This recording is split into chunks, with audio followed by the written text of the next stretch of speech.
All right, good evening, everyone. This is a special meeting of the Montclair Planning Board. Notice of this meeting is posted in the lobby of this building and was also published in a local paper and also on our website. We are being streamed live on montclair.peg.tv and broadcast on Channel 34. First up is our roll call. Chair Wynn? Here. Vice Chair Brodock? Here. Mr. Schwartz? Here. Mr. Brandon? Here. Councillor Schlager is excused. Ms. Willis? Here. Mr. Rooney? Here. Mr. Ian Wally is excused. Ms. Lockman? Here. Mr. Barr is excused. And Mr. Gilmer. Okay. Okay, we have minutes from July 9th. I believe that there were corrections to the minutes that were distributed by Mr. Brodock and Ms. Lockman. Are there any other changes to the minutes? Okay. Motion to approve? So moved. Second? All in favor? Aye. Opposed? Abstentions? Okay.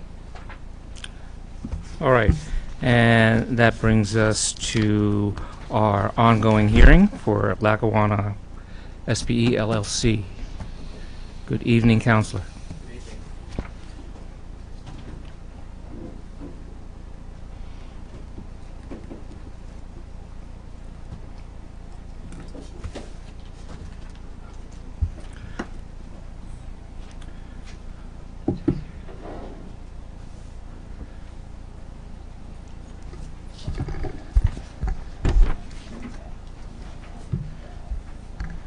Good evening, Mr. Chairman, members of the board. Again, my name is Tom Troutner. I'm an attorney from Chiesa, Shahenian, and Giatomasi, here for the continuation of our application for preliminary and final major site plan approval for the Lackawanna Plaza.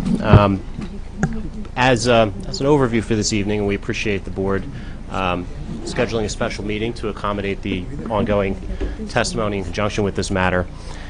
When we were last here, we had indicated that we were working hard to try and get to a place where there was one more potential supermarket tenant or one potential supermarket tenant interested in the site. We're pleased to report that they are still interested. Unfortunately, we didn't get as far as being able to disclose information tonight. Those negotiations are still critical and ongoing, and there's some nuances and things that need to be worked through. But we are in a place where we're pleased to report that we can present two elements of testimony this evening. First, we're going to have Bruce Stevie, architect for the project, testify, and we'd indicated that we were leaning in that direction of, hopefully being able to do this regarding some proposed revisions to the site. And then we also have Dr. Stephen Bedford, who previously submitted a report to this board on historical architectural elements in conjunction with the site. Now, in preface to what Mr. Stevie will testify to, I just want to emphasize, so we went, as a result of the many hearings that we've had and a lot of the testimony and the strong suggestions by the public, members of this board, we've really been, frankly, beating our heads against the wall, trying to figure out a way to accommodate a variety of concerns from different stakeholders with respect to all aspects of the project, historic elements included. And as a result of a lot of intense back and forth, which has gone on over the past few weeks and even preceding that, we've made progress. And with this potential tenant who's interested, we're not over the goal line yet, but there's been a lot of explaining, cajoling, browbeating. I'm being a little bit facetious, but it's been tough, and we think that there is an opportunity, and we want to explore this tonight, potentially being able to have this tenant accept and are being able to design and provide something along the lines of, Mr. Chairman, what you had previously been suggesting and what Mr. Ross had suggested, I believe, is option A.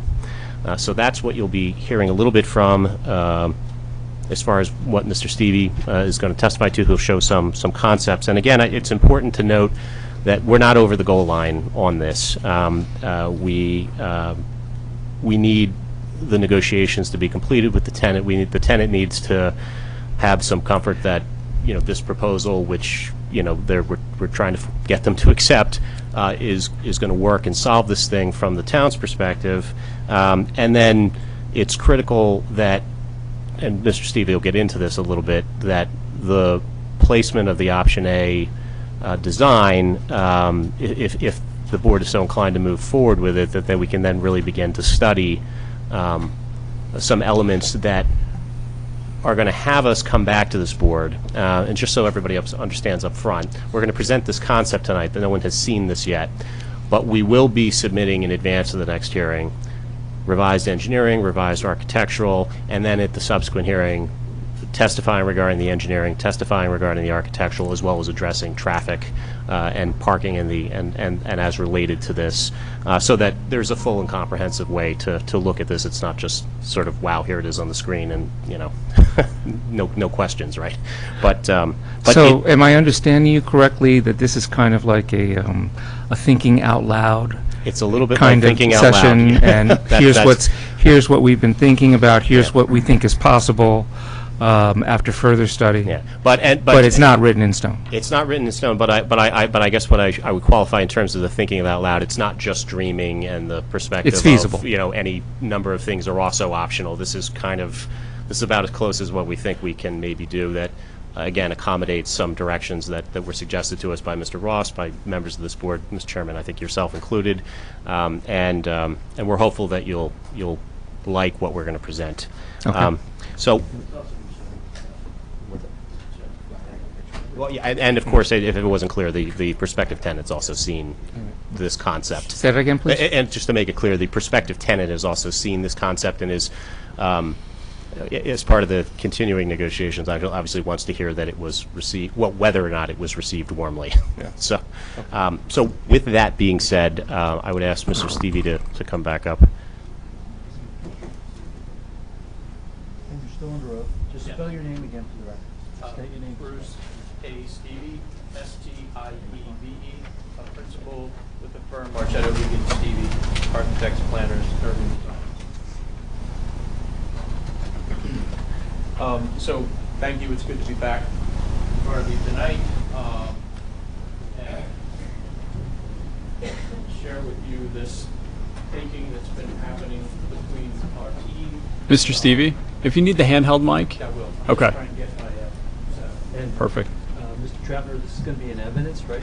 So Mr. Stevie, there's some slides which we'll provide to the board, but we can mark this as slideshow is actually, Janice, I apologize, I don't know what the next 828. Okay.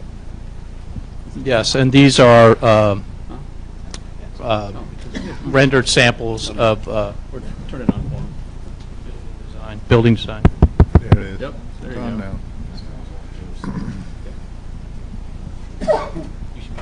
Good. So these are rendered or lightly rendered renditions of the plans and some concept elevations that we're going to share with you. So again, in working with prospective tenants and working with the development team, the engineers, and the developers, we've been looking at and re-looking at the entry area in front of the building and how we can incorporate the existing platform canopy structure and how we can reintroduce or bring back the idea of the memory of the tracks going through the parking lot. In addition to that, there's further discussions about the configuration of the building, and again, we'll get into that more at the next meeting. So the area of our focus has been on... Mr. Gilmer is here. Yes, thank you. Sorry, James. That's okay. So the focus of our efforts over the last few weeks, in addition to... I'm sorry. You haven't said that much. Could you say it over?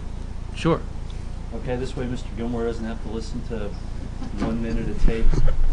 Thank you. Sorry about that. That's Thank you. quite right. So what we're here to do tonight is to present to you some ideas and the thinking behind those ideas, and perhaps so that we can present to you the next meeting more developed and engineered ideas.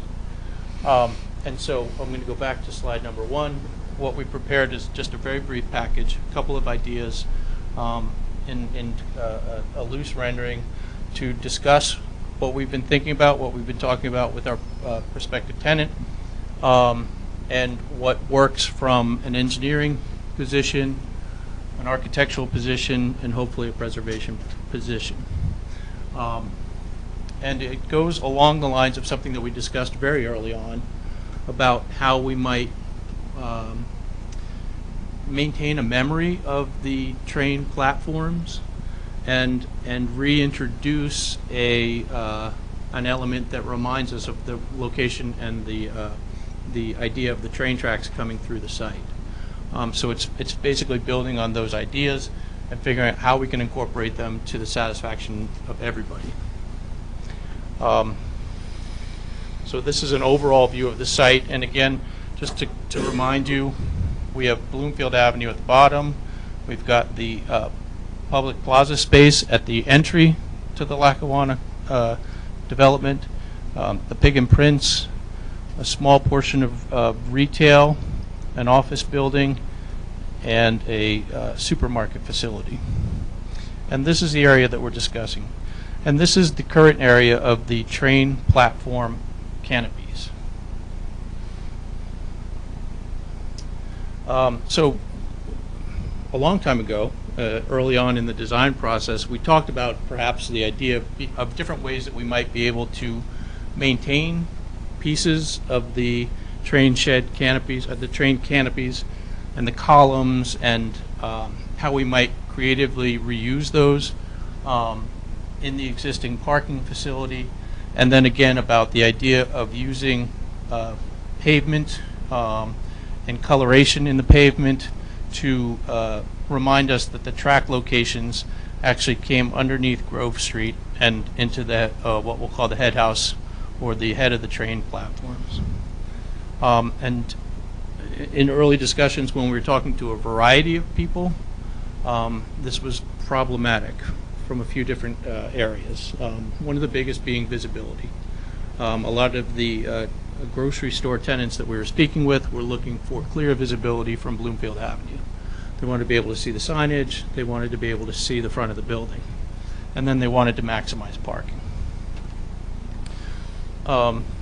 However, again, as Mr. Troutner said, we've been speaking with a specific user, and they're open to the idea of using some of these treatments to augment the front of the building. So with that being said, this brings us back to the concept rendering that we initially presented, where initially we had talked about using and relocating portions of the project. We talked about that we were going to have to reconstruct the train shed portion along the face of the grocery store, because we had to move it back because we were making that footprint smaller to accommodate more parking in front of the building. And so one of the things that we've been speaking about is actually maintaining the first train shed in its exact location without changing anything, keeping all of the train platform columns in place, keeping the roofs in place, and using that as the entry canopy to the building. So what that did was it pulled the front facade of the building up even with the existing front facade of the office building, and then the existing train canopy would be closed in with glass at the column line. So that becomes a vestibule into the shopping center behind. In addition to that, we've been investigating and working with the civil engineer to identify columns that could remain in the parking field and still not compromise the parking counts, because again, the tenants that we've been speaking with are all very concerned about having the most easily available parking in front of the building. So we started to look at trying to maintain as many columns as we could in place in the exact locations that they were, that would reinforce the positions of the existing train platforms, again, as more of a memory of their locations. And then the idea, further developing the idea, and we're still working on this, the idea of using those as lighting fixtures in the parking area. There were some concerns we had that we're working through with engineering about the heights of these light fixtures and the spreads that they can cover. One of the things that we're looking at now, right now we're showing a hanging fixture, but it may actually be a mounted fixture on top. We're looking at a lot of different light fixtures. We're looking for something that maybe has a little bit more of a railroad inspiration to it, that has a good scale, and that will provide the lighting levels and the shielding that we need to light the parking area and not the surrounding area. In addition to that, we're considering, and the last time we showed an image like this, we had these sort of marquee bulbs that called a little bit maybe too much attention to these columns. But now we're talking with the engineers about maybe introducing some LED lights that would highlight the form of the structure and provide, again, a little bit more of an ambient light in the parking level, as well as a visibility from Bloomfield Avenue. So again, what you can see is by we can't maintain every single column in the parking field, but we can maintain a large majority of them so that they recall the positioning of the train platforms. We've got the existing train platform against the building that's going to remain exactly as is, and then we've actually got a portion of the train platforms as the entry canopies into the smaller retail at the west end of the site.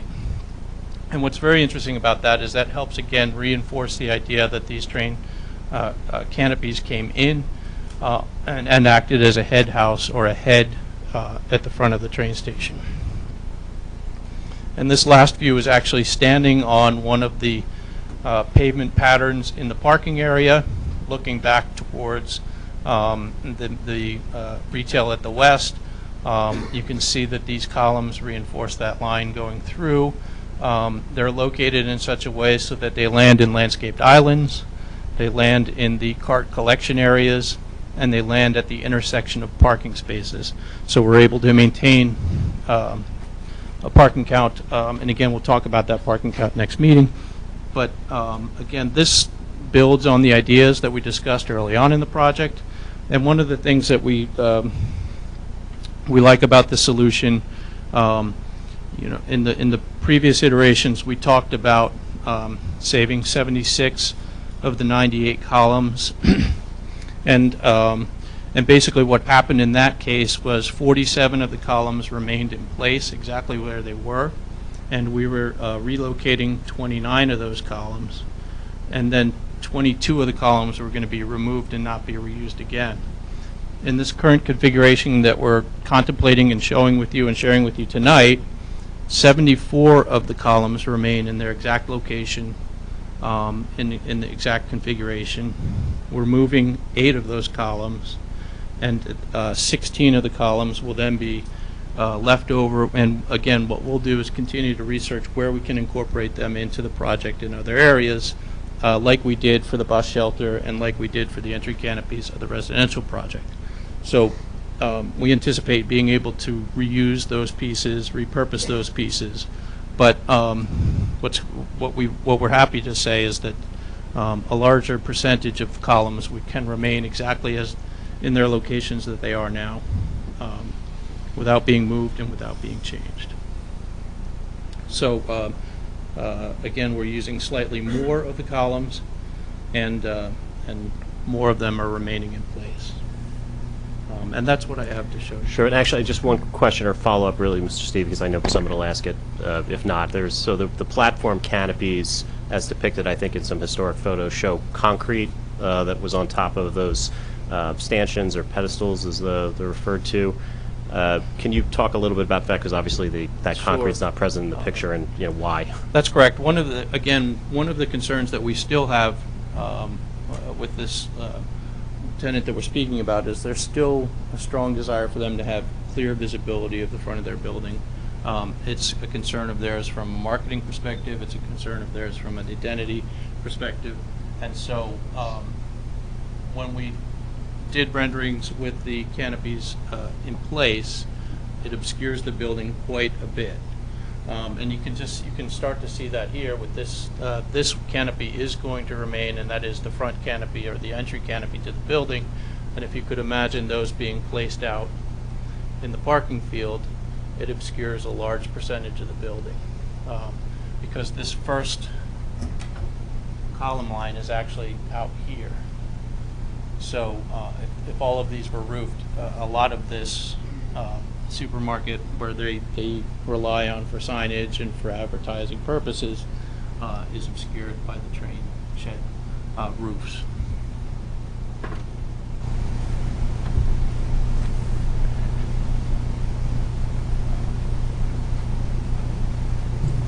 Mr. Stevie, for clarification, because as you know, many people have been have thrown a number of ideas on the table as to how such a store could be configured and what it might look like. Could you just describe what the difficulty would be to keep, I think, the last row of the metal covered and put the signage on the front of that, even though the front of the store isn't seen there, but effectively that would be seen clearly from Bloomfield Avenue in the same way? What is it about seeing a row of glass there as opposed to a covered parking row with the same front signage on that would then actually preserve the existing setup as it is, but yet the signage would push forward and would show as if the supermarket was right there, but there's effectively a covered row of parking there? Could you explain so everybody understands what the difficulty is with that? Well, there's a couple things that we would need to investigate. One of the things we'd have to investigate, we would need to be sure that whatever we're putting in here could be reinforced well enough to handle signage being mounted, because the signage isn't going to be mounted like a normal sign might be, which is flat against a building, where it's relying on the structure of the building to support it.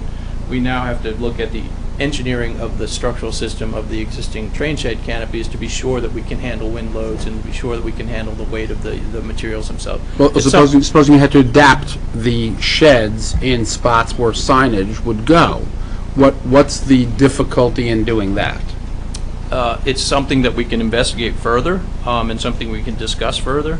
But again, the concept in this case, in order to meet the requirements of the square footages for the supermarket product, was that we could maintain the first train canopy and use a glass system to enclose between the columns to create the facade of the building. And that was the first step in our studies. Yeah. What I'm suggesting essentially is what you have there, but keep the next row of supports covered as opposed to open, and just move your signage to the front of that as if the store starts there, but you have a whole line effectively of covered parking. In fact, wouldn't covered parking for a portion of that be of interest to someone? It's a place to unload under and not get rained on. It might be to someone, but in this instance, when we've had our discussions, the tenants have been telling us that's something that they weren't able to support. They were looking, again, more from the visibility from the street, from the pedestrians, and from the vehicles. Again, that may be something we have to just study further. Visibility of what exactly? The glass, to see the glass, or to see the signage? The identity of the building, the form of the building, the branding of the building, all of that sort of thing. Each supermarket has an identity, right, and a branding process that they go through, and they have a visibility requirement. I mean, even the signage that they have is designed specifically to attract the eye.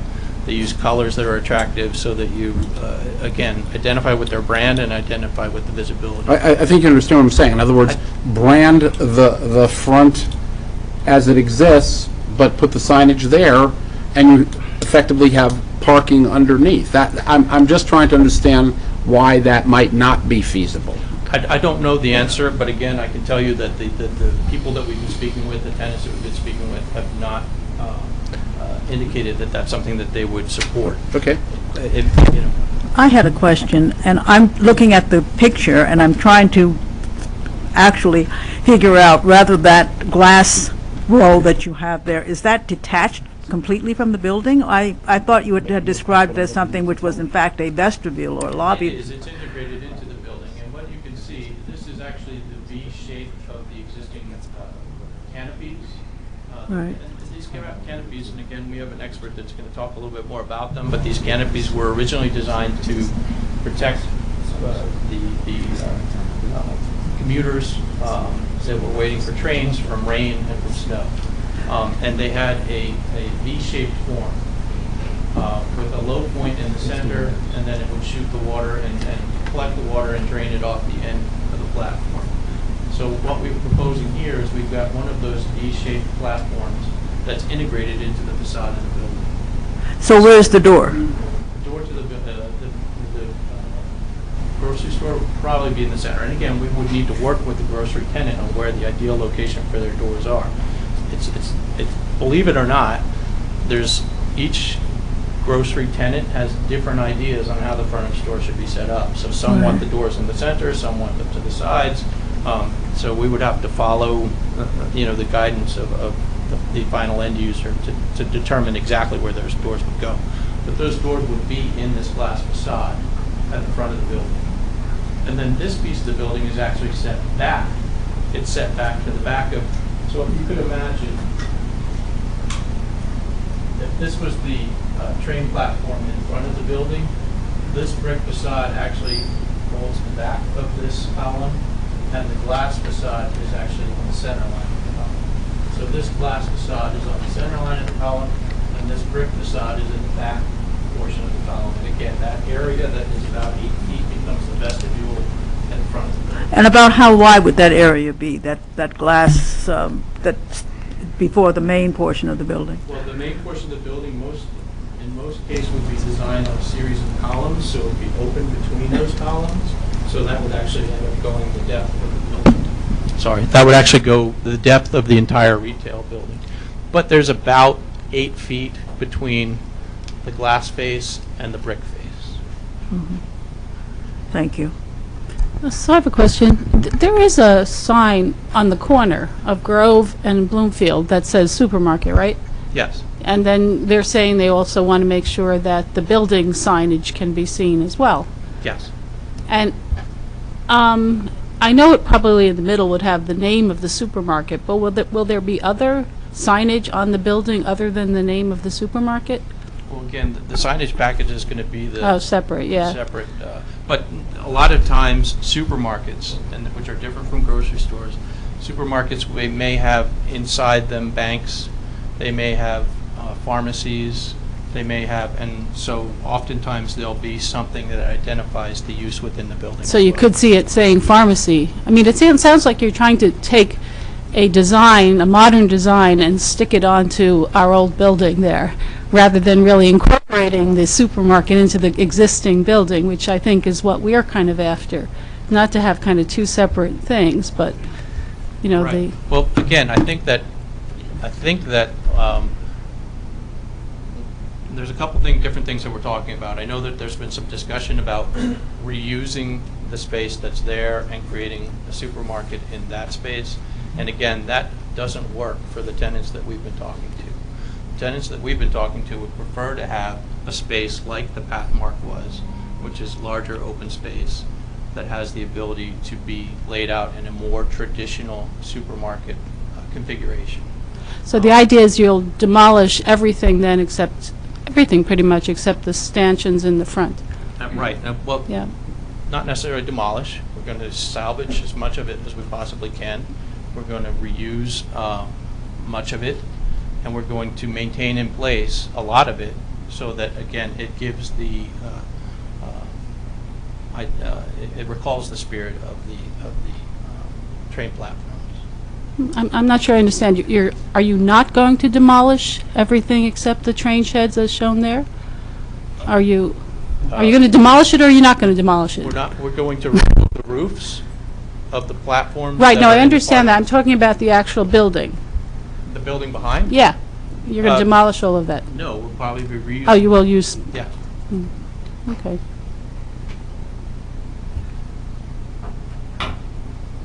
So at one point, we had discussed, excuse me, pavers on the parking lot to denote where the tracks had been. Could you describe the material that will be used on the parking lot there in red? Is that brick or? Sure. We haven't finalized that. We're still looking at it. There's a lot of new, unique ways of treating asphalt even today, where they impregnate the surface of the asphalt with, I don't want to call it a plastic, but they use different materials, and that gets pressed in and use the heat of the asphalt when they lay it, and then when they roll it, generates a pattern. Excuse me. And we're doing more research on that, and when we come back with what our final concept is, we'll show you samples of that material and photographs of that material installed. But we think there's alternatives that may be better suited to this kind of a high-trafficked area than pavers, and that, again, may get damaged and then be hard to repair or replace. There may be alternative services.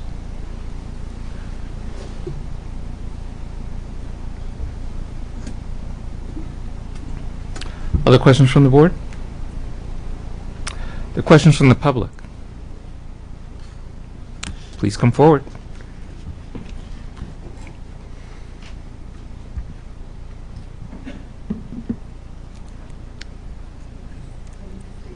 State your full name for the record, spell your last name, and give us your, street list. Okay. Priscilla Eshelman, Eshelman, 50 Label Street, Montclair. And why don't you use the microphone that's laying there? This one, okay. Well, thank you for the new drawings. I think, speaking for other people here, I can tell you guys are trying, and I know this isn't your regular bailiwick.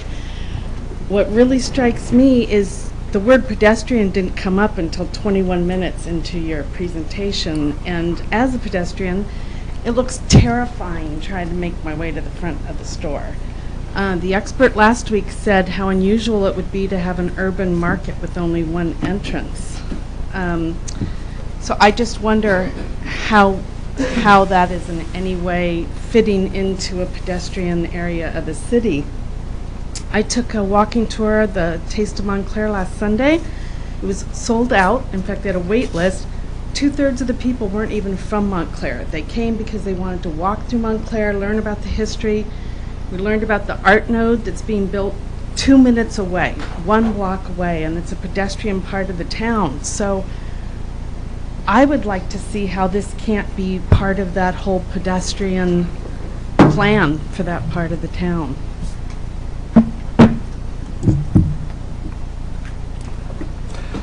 I don't think there was a question there, but Tell me how a pedestrian walks to the front of that store. Thank you.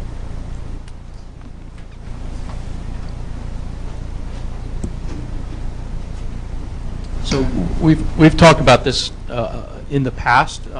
There's a lot of different approaches to this site. One of the major approaches would be coming down from Bloomfield Avenue. You would come through the plaza space, and this plaza space has been designed with a variety of materials so that it's got some exciting textures. It's got planting areas. We've discussed the relocation of the historic horse trough and the incorporation of this into a water feature, which is again something that we're going to come back to you and show you the details of how we're going to do that.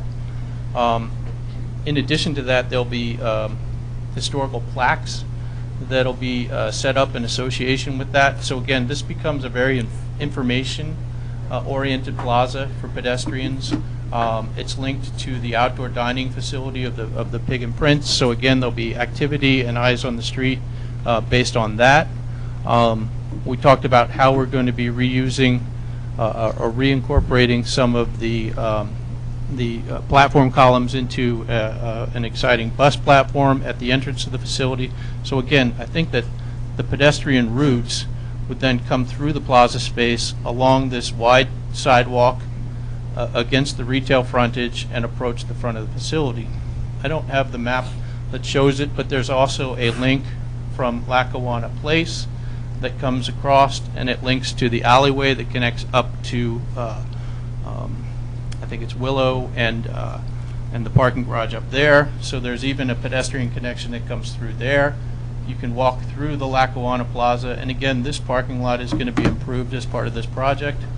Then you'll walk through a pedestrian access way that follows the line of the existing train platform, comes through the building and to the front of the building. Pedestrians will be able to walk along Bloomfield, crossing across Grove. They'll be able to come up, reuse the stairs that we're going to reconstruct. The historic stairs that were in this location, we'll reconstruct them so that they actually meet the sidewalk and provide an access way down to the front of the building. So again, I think that there has been discussion and there has been thought given to how pedestrians would approach this project. If I may, is there still not going to be a back door on Glenridge Avenue where people on that side of the city can come and walk in to that, an entrance there? We're not there yet, so that'll be something we come back and talk about. And the other question is, have you worked out whether the tunnel is of public domain, or will that be private? Again, we'll future testimony. Just speaking of pedestrians, because Yeah. those are natural ways Yeah, that of pedestrians course. would walk. Other questions?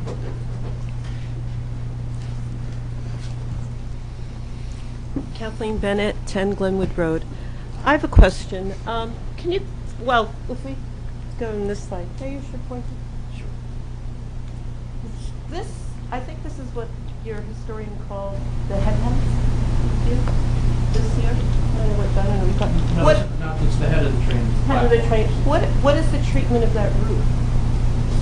It's exactly the same as this one. Okay, so the treatment of this roof is the same. Could you go back to the other, slide?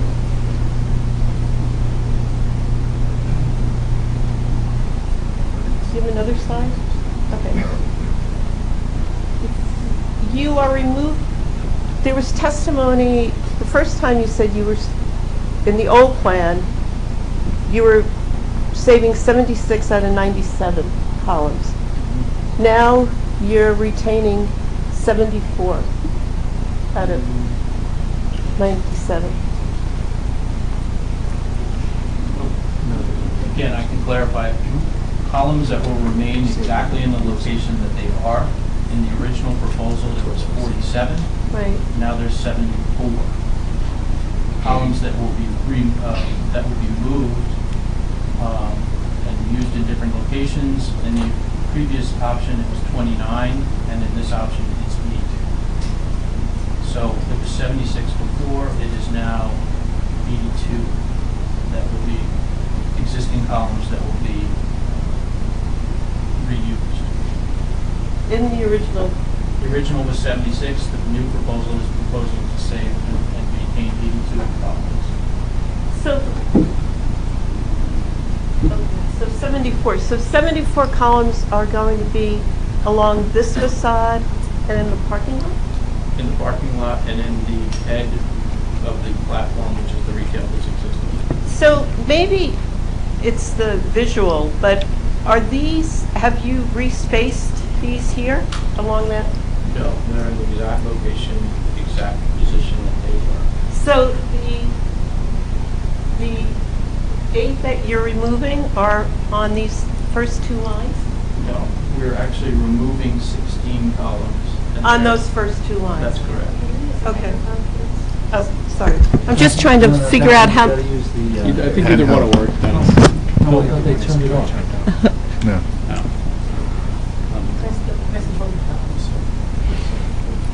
Which button? This button?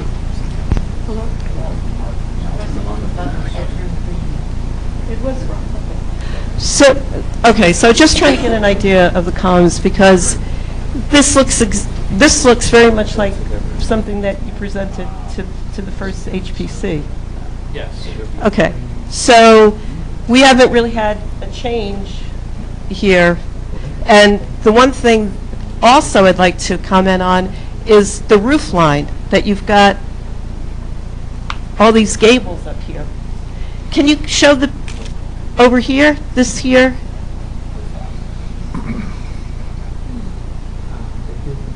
So this is following the roof line of the original roof? Yes. Okay. Thank you.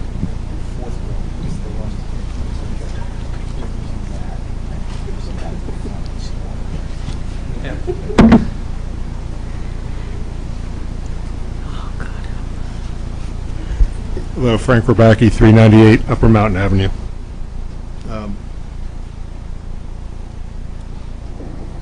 The pavement treatment, is there going to be parking on top of that, or is that not going to be no parking area? There will be parking on top of the pavement. And that will cover approximately how many spaces? I don't know the answer to that. Is it likely there will, the first half of the spaces, if people want to park closest to the stores, it's so important to the tenants. Is it reasonable to assume that most of the visitors, the patrons, will park closest to the store and cover those? Can you switch to an aerial view of the parking, please?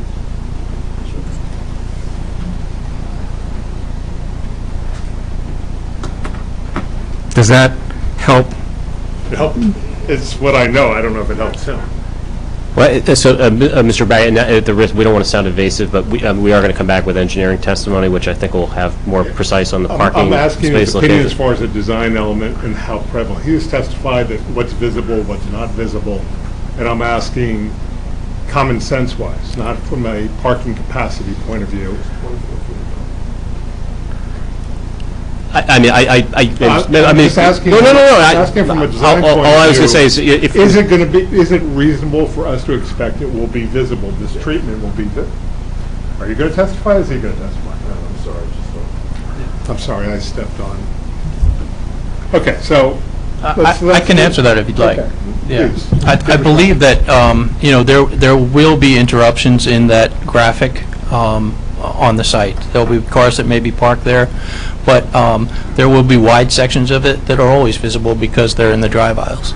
So, And you're not concerned that pedestrians might confuse that for a crosswalk? nope, I don't think so. I think what we're going to end up doing is looking at a pattern that is clearly identifiable as a pattern and not a crosswalk pattern. As a train pattern? Yeah. Okay. Going back to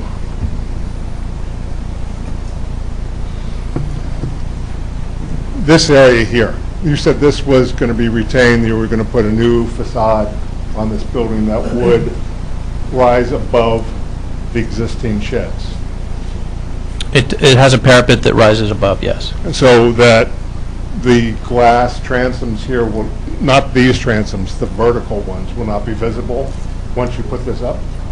You're going to cover historic fabric, is my question. Why would you want to do that? I believe the glass transoms are on the west facade, which face onto Lackawanna Plaza, and we're not proposing to change those at all. They're on the east side. They're on the back side of the Lackawanna Plaza side. Okay, let's get a couple things clear so we're on the same page. These are sheds. And These are those, not head houses. that's not a head house, no, that's, No. that's, The only, there is actually, Whoa, Mr. Steve is trying to answer you. yeah. okay. he said It's, there's no head. it's not a, Oh, yeah, sorry. it's not a train shed by definition, it's a platform canopy. So those are No, platform I'm talking about canopies. the head house. There's no such thing as a head house here. That's correct. Okay. So why did you use the terminology? It's the head of the train platforms. It's Okay. the head of. Which or is, this is the only head. Correct. And this is not enclosed, correct? There's some construction that exists underneath those. A protrusion from, but the substantial part of the retail is here. That's correct? correct. And the restaurant, just so we're clear, the restaurant extends to this section here.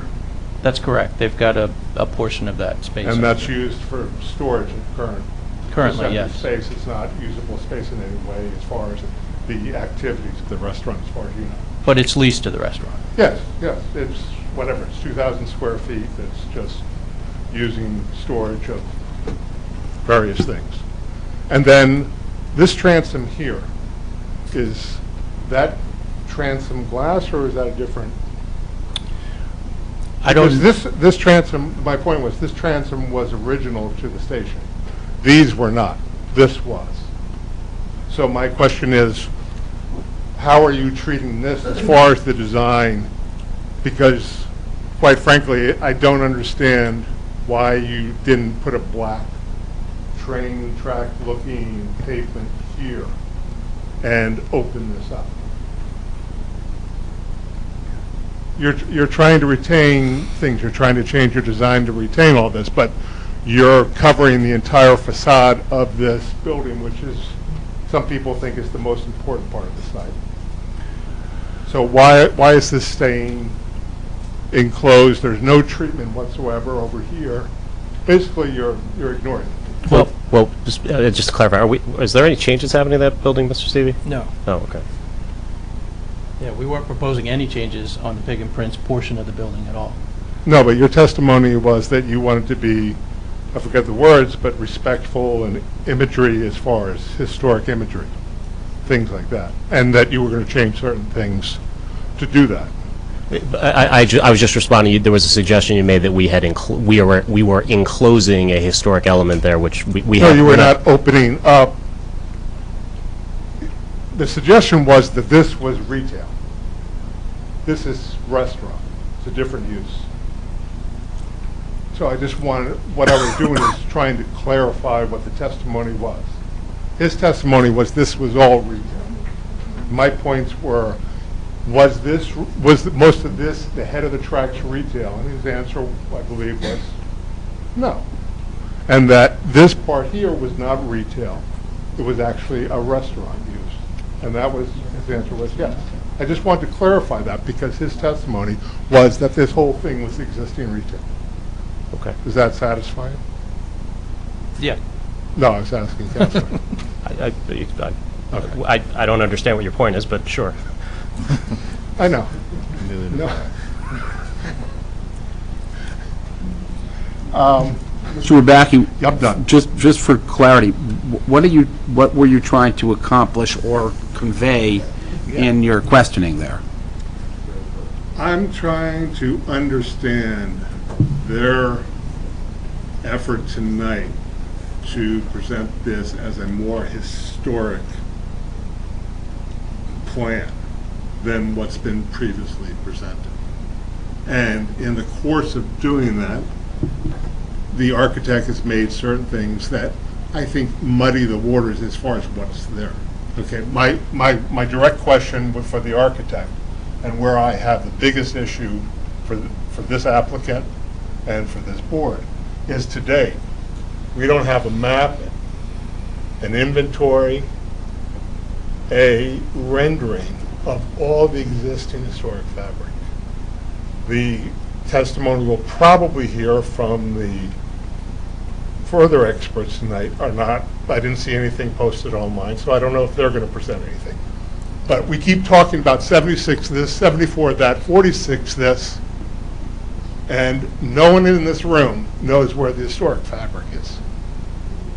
And that's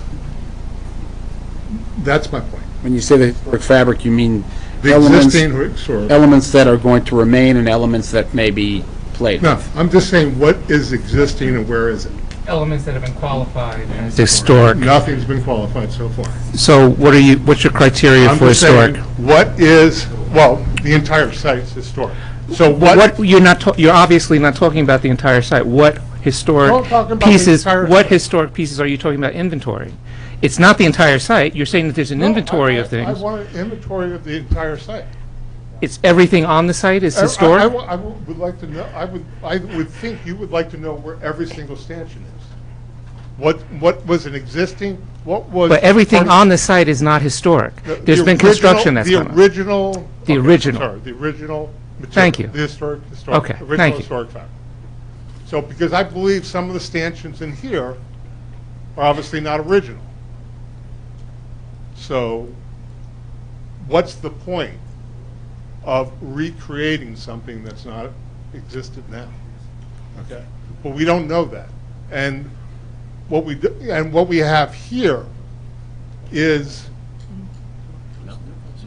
and I'll probably have to wait for the testimony. I'm getting ahead of myself. This is the architect. Thank you. But my point is, the architect has not provided an inventory of what's historic. Therefore, you don't know what's existing, and therefore the public doesn't know what's existing. So we really can't have, I think, a reasonable conversation. That's my questions to the architect. Thank you. Did you have any more?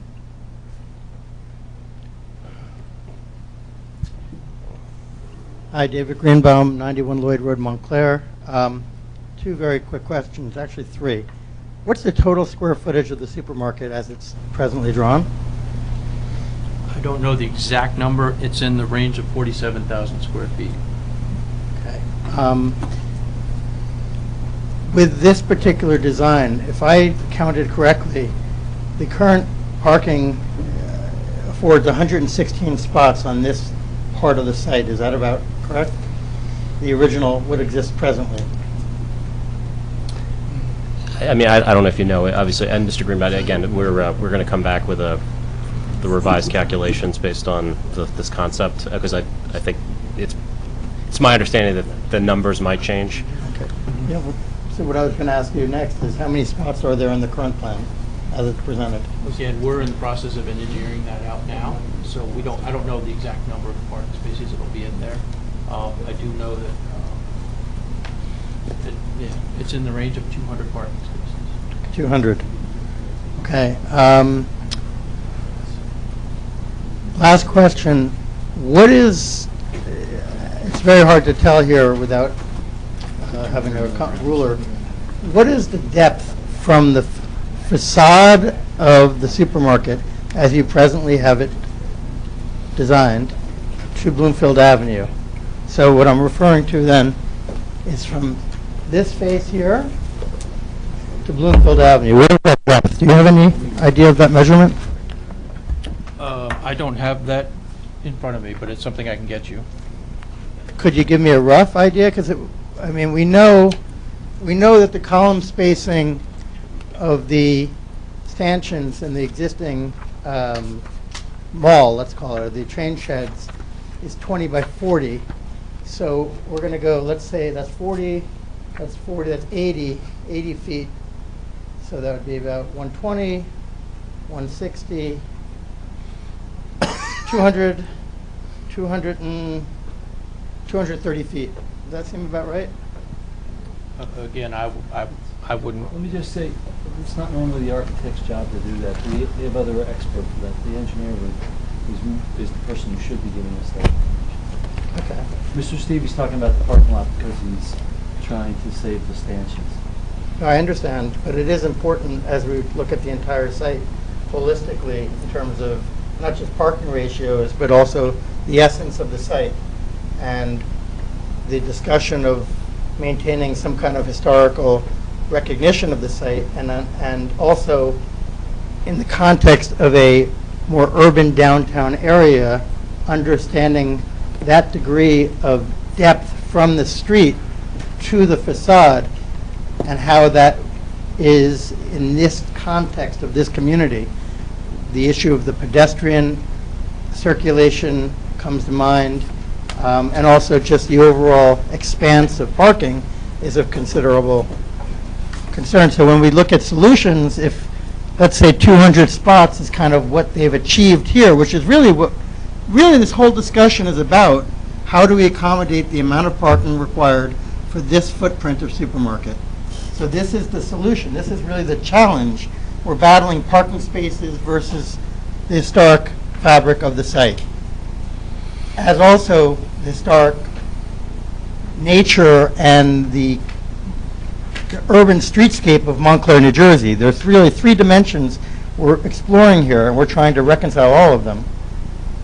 So I'm going to take your reference of 200 parking spaces is what this solution provides us. Is that correct? That's correct. Okay. Yeah, and actually, I would say you may want to further comment, and I was just going, and just to clarify, Mr. Stevie, the location of the stanchions, and I guess even going back to the question before in terms of the what's been described, I guess, as the head of the rows of those stanchions. So we're not changing that, and the location of the stanchions, that's based on where those stanchions are located today, correct? That's correct. And just one more point to that, and I like to think about planning and architecture in a forward way, and I'm hopeful that someday we don't need 200 parking spaces. And I think one of the unique opportunities that this solution provides that we really haven't talked about is perhaps what it does is it saves open space that can be developed in the future. If it comes a time when we don't need 200 parking spaces in a parking lot in front of a project, a lot of those parking spaces could be converted into plaza spaces, public open spaces, different building configurations. So while I agree that it the idea of a parking lot in front of a building may not address all of the concerns of an urban environment, I think it's a way of providing an opportunity in the future when parking demands aren't as high of converting that parking lot into something else that might be better for the city. Good evening. William Scott, 23 Cedar Avenue. I'm also the chair of the NAACP Housing Committee, and I just wanted to point out the fact that this... Mr. Scott. Asking questions. Yes, I'll ask okay, so you shouldn't be pointing out things. You should be asking a question. Okay, well, I will ask the question from a standpoint. This particular presentation that you're presenting tonight does take another step forward as far as trying to preserve some of the historical elements of the Lackawanna Plaza area. Yes. Okay. And with that in mind, it does take it a step further than what you presented back in the May timeframe, trying to come to a happy medium to save some of that historical value of that particular site, in addition to moving forward and supporting a full supermarket? I believe it does. Okay. And I think that that's pretty important because, we've heard about pedestrian concerns. We haven't talked a little bit more about the supermarket requirement, but as long as the fact that the supermarket does play a prominent role in this development, I think by preserving more of the historical value, I think that they're really working hand in hand at this point. Would you agree with that, sir? Yes. Okay. All right. See, I've got some questions that are coming out pretty good here. Okay. I'm not sure when we're going to have an opportunity, but we also, the NAACP, we did put together a petition in regards to this development. I can't hear what he's saying. And I would like to know when we would have the opportunity to present that to the planning board. The petition that you've put together isn't something that we can really receive as a planning board. If you want to have you want to have the NAACP official representative of the chapter make a statement at the end of the hearing when public comment, or if you want to come in as opposition to ask questions and present evidence, you can do that. But petitions don't play a part in the evidence that a planning board hears in terms of making a determination about whether or not an application complies with the multiple land use law. Okay. Because it kind of falls in the nature of hearsay testimony. We hear testimony. We hear statements from people who can be cross-examined on those statements by the interested parties, which is a lot more than signatures on a piece of paper can provide. And the law basically doesn't allow us to consider that type of evidence because it doesn't give the applicant fair due process to examine whatever's supposedly being represented in the petition or the piece of paper, doesn't give the opportunity for them to ask questions about it, to see if people understand what they're actually saying, what the petition is actually standing for, who is actually there, are they all real people, aren't they, or are some of them, I'm not saying that there was anything shady in the way that it was drawn up. I'm just saying that's the basis of the law as to and that constrains us as to what we can receive and what we can't receive. Counselor? Well, You agree? Yes, you did a great job. I think one of the things that has to be understood is that the planning board is not. Thank you. That the planning board is not like a governing body. It's more like a court, and that there's a procedure that has to be followed. And I've been doing my best to give my views on how the procedure should go. But we cross-examine witnesses, and the applicant gets to put their case in, and when the applicant's done, then the public or objectors get to put their case in. So there's a lot of commenting that's happened in this hearing through the process. I think the board's bending what they're supposed to do. They should be, this is a kind of a, it's got to be more like a court proceeding, okay? And definitely, no question, no board in the state of New Jersey accepts a petition. Now, what you can do, as I said, is at the public comment section, that a representative can get up on behalf of the group and testify as to what the group's opinion is, and they can also say, that they have, people, membership who supports them, and they can provide numbers, and we can take that for what, based on that representation, we can take that for what it's worth, but we can't allow you to think that you're giving us a piece of paper with all these names on it and that this has some value that we can take into consideration, because we want you to understand that we can't do it that way. And I understand that, and just trying to make sure that we have the opportunity, if it's going to be at the comment section, presenting you information that is representative of a community. Right. And if the Okay. community, and if the NAACP wants to present some sort of opposition or support to this, then that could be done formally. If they want to put on witnesses and have representation, and you can do that. And then just one last point, and obviously we were the spearhead of the petition, but this petition also represents many former, current residents of the township of Montclair that have suffered from the loss of a supermarket with friends and family. So it's, we spearheaded the petition, but it is truly representative of a community that is very concerned about the loss of that supermarket. So Well, we we can- will take the option and the opportunity during the comment section to present that petition to you. I Thank think you. that's where it would be appropriate. Thank you. Thank you. Actually, You're allowed to. Mr. Chairman, just actually following up on actually a question that Mr. Scott had asked, and I just wanted to double back with Mr. Stevie. In terms of the revisions that were made to the application, just to clarify, Mr. Stevie, this is done in the spirit of, I think, what's described as Option A in the reports prepared by Barton Ross on behalf of the board? That's correct. Kathleen Bennett, 10 Glenwood Road, chairperson of the HPC. Mr. Stevens, I have a question. This is basically what you presented at the HPC meeting in terms of the building and the placement of the building.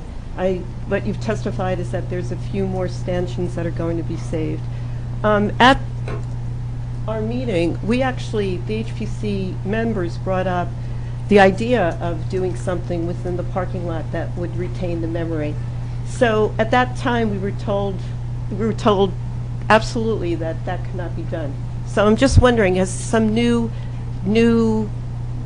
material come about that now, we were told that the heaving, even though, We discussed a lot of different things when we were talking about it with the HBC. One of the things that we talked about was using pavers in the parking lot, and that was problematic. We were also talking to different prospective tenants at that time, and they had different views.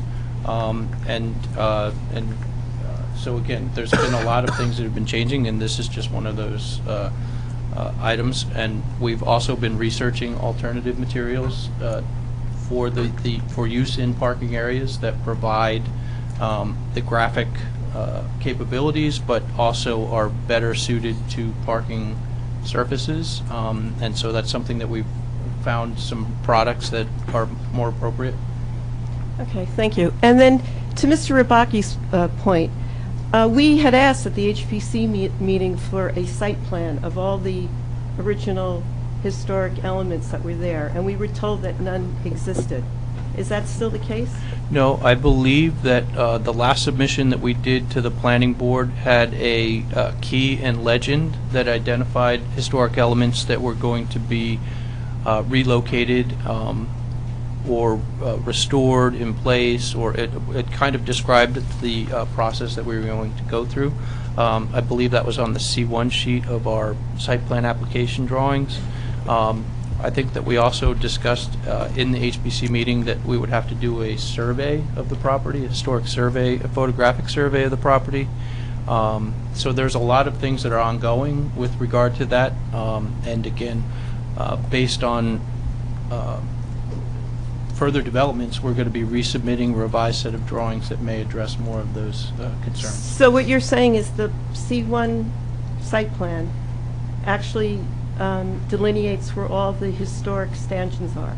It does. It Okay. identifies which ones, and then there's actually two that we have to relocate so that they are in the correct position for the driveway. It identifies those. It identifies the horse trough, its original location, and the revised location.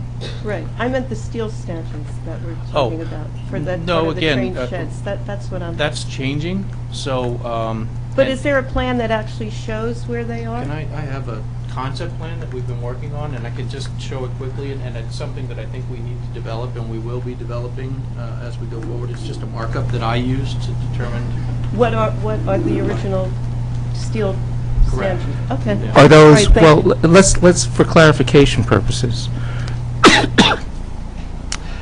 is what you are talking about existing current state of that is where they're located right now, as opposed to where they might have originally have been located? Because there's been some suggestion that from Mr. Rybaky that there are some that are not in their original place as a result of the original development of the supermarket and the mall. Right. I think it's reasonable for us to come back with a plan that shows you the columns that we're going to be reused, where we're going to be relocating ones that we're relocating, and identifying what are existing and what were renovated columns.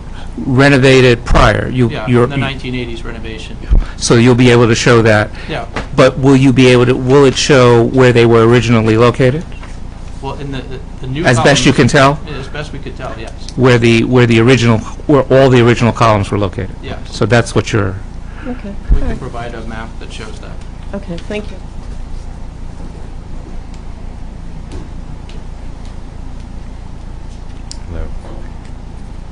Hello. Frank Godlewski, Runnymede Road, Essex Fells. And I'm a Historic Preservation Commissioner in Caldwell and Chair in Essex Fells. And I just had a question about the historic cement work. I'm here as a private citizen, not representing the commissions that I work for. Right, ask Mr. Savy a question. Yeah.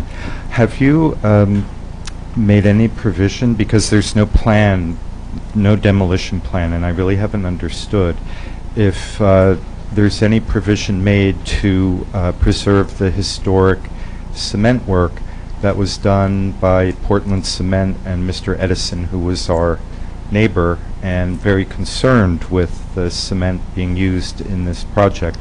You had mentioned before that the stair had to be renovated, and I'm sure it has to be because it has to be brought up to code. But have you, in your considerations of the design, made any provisions for the adaptive reuse of these concrete they're historic. Actually, I'm going to object actually to the question only because there's a presumption in the question, which is not in evidence, that the concrete is historic or was made by Thomas Edison or whatever that was. So we're going to have a historic preservation architect testify in a moment. I think that may be a question Well, the whole you may be able the to answer. station is recognized on 3 boards as being historic in its entirety. So it is a relevant question because it's a historic station. It's recognized by the state. But I don't think Mr. Stevie's the right witness. I think we have somebody who's going to come in and be the expert. So let's let the experts speak to it. Thank you.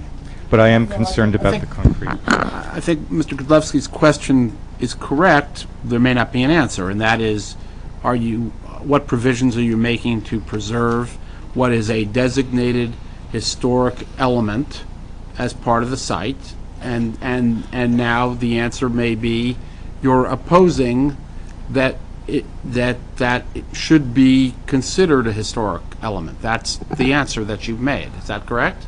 I don't know that I'd agree with the way you framed that question. Okay. But I think to Mr. Galvin's point, the next witness may be the one to speak to on this topic. Thank you very much. Yeah. Both ways are right. Sneak up and be brief. Dave Plasek, P as in Paul, L-A-C-E-K, 218 South Mountain Avenue. Thank you for this latest rendition of the plans. I think this is an interesting way to reuse what is perceived as historic and definitely culturally significant to our township. One of the questions I have, the proposed rail tracks that you have indicated on the parking field, I think that's a great concept. I have kids who are under 6 years old. I didn't actually know that this was a train station. Shame on me. I've lived here for years. I should have known that. I think what you proposed here really does create the awareness of what this facility was. One of the questions that I have is, have you considered, and I know you're working on this, potentially installing actual rails? And with that, maybe the developer would consider possibly selling engraving rights on those rails. I know we just went to Disneyland a couple years ago and bought a brick for like $100 to go benefit some foundation that Disney has.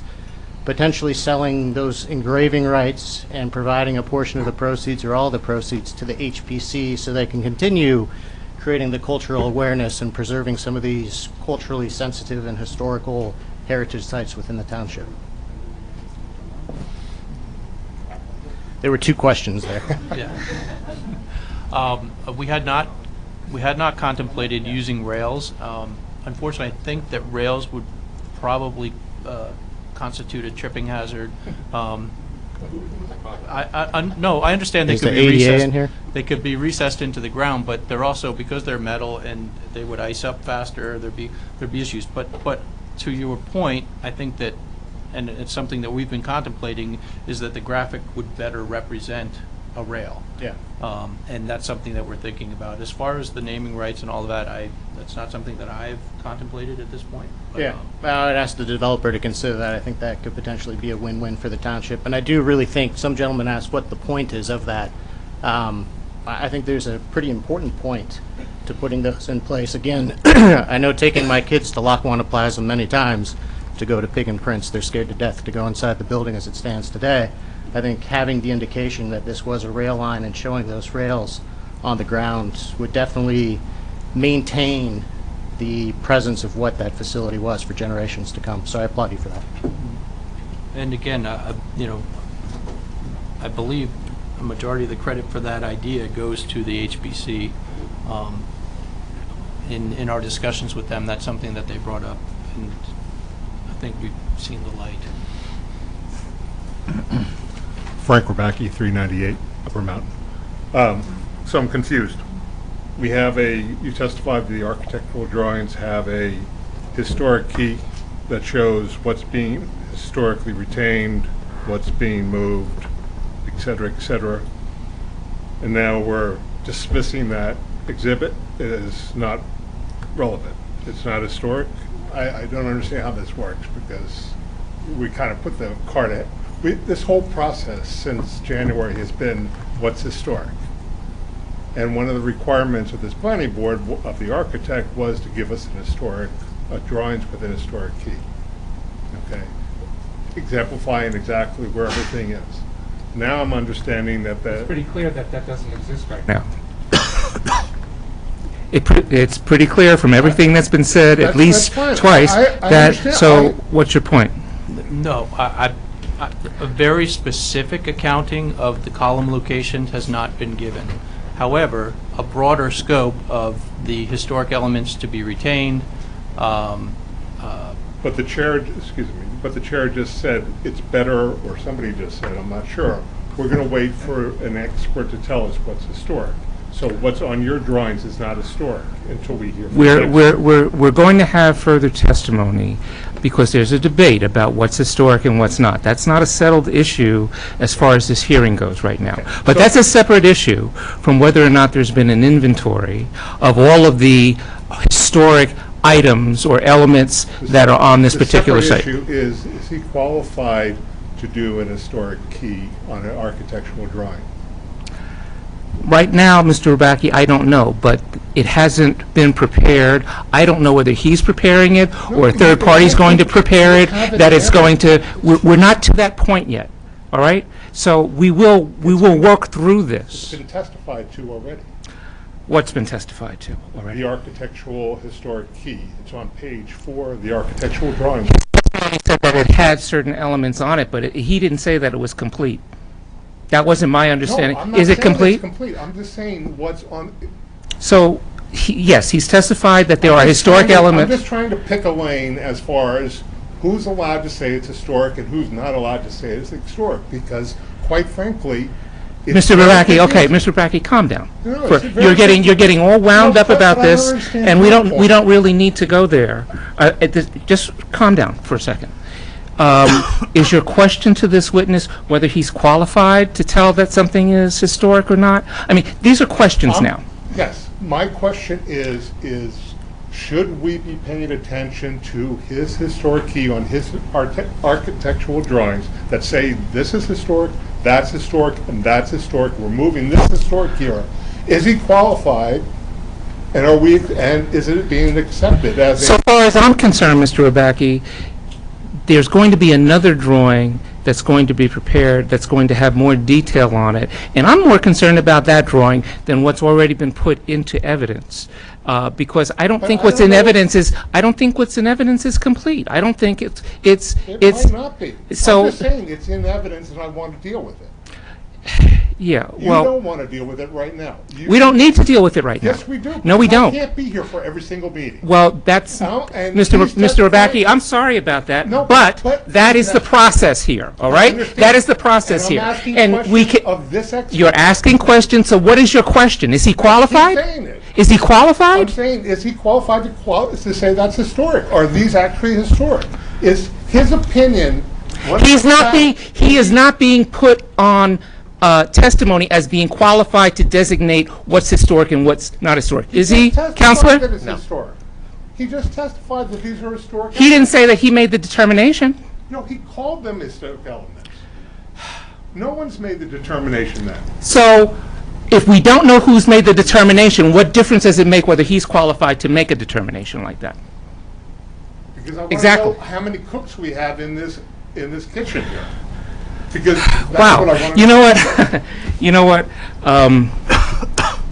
We're trying. Let's move on. Yeah, I think that's a good idea. Yeah, thank you. Last question. Thank you. This is a simple question. The council has testified that there's one applicant. This is concept A based on one applicant, one tenant. You've made numerous references to signage, things like that, based on multiple tenants. Are there multiple tenants or is there one tenant, from your point of view? What's your understanding, is my question. One, you mean as to the supermarket? Is he designing this for one tenant specifically, or is he designing this for the 15? Is this representative? Are there more tenants than just the supermarket? Well, I mean, so, and I'm not trying to be cagey, but we've been focused on the supermarket. There's one supermarket and one tenant that we've been talking about with the supermarket. Okay. There is, you've indicated there's retail, there's other space on the No, and other you've side. indicated that's not changing. Yeah, so that's that's correct. not really not part of Right. concept. I'm talking, you testified tonight as far as concept A, and that multiple tenants want certain signage requirements. I just want clarification, that's all. In that context, they meant all the supermarkets that they've been So, talking. so you're talking about all the supermarkets when you talk about what a building has to look like, what the signage has to be, all these requirements that are driving this design, right? Yes, but the, Okay, thank you. That's all I'm asking.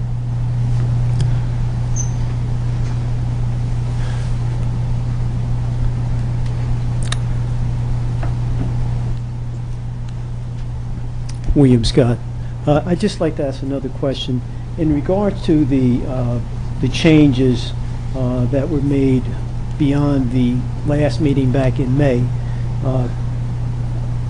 with these current changes, what is the best case scenario, being optimistic, if this particular plan would be accepted? What would be the time frame that this development could take place? Mr. Scott, he really didn't testify about that type of detail here. He basically gave us testimony with respect to proposed changes to the architecture and to the parking lot. And that's all his testimony was about. So I don't think that is, that's going beyond what he testified to this evening. Well, I'll pose the question a little bit differently then. With the changes that you presented today, does it shorten the time frame of moving this project forward? He really didn't testify about a time frame for the project at all. That's Well, you not what he understand talked about. From a development standpoint, a project standpoint, if I add more to a project, it's going to take longer before I start it? Maybe, or if I shorten maybe, that maybe not. process, it's going to be less? You're Well, changing. that's why I'm posing the question. But he to didn't him. testify about that at all. And these are questions about what his testimony was this evening.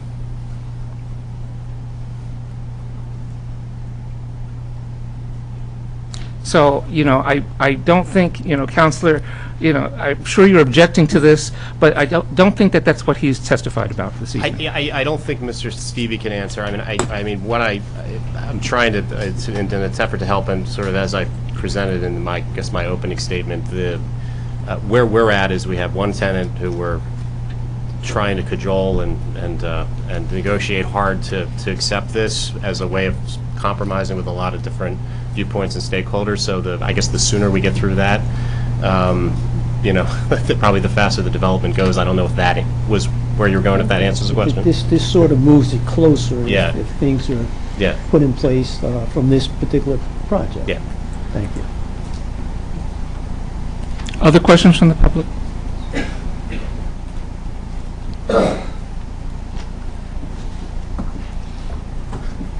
My name is yep, go for it. my name is David Corfage, Korfhage. I live at 58 Tuxedo Road. The question I'm going to ask, I'm not sure, it may be out of bounds. It's about parking. The reason I'm asking about parking is because, as someone pointed out, there is a bit of a trade-off here that's being made between historical structures and parking. So the question I have is, do you have the figures for comparable department stores, supermarkets in the area about what would be typical parking lot numbers? I do not know. But we will have a witness who will testify that at a subsequent hearing. Okay, I recognize this wasn't a parking thing. It seems to me that 200 is on the large size for grocery supermarkets in the area. But we will be having testimony about that. I only asked because it seems there was a trade-off between historic and parking. Okay, that's it. Thank you.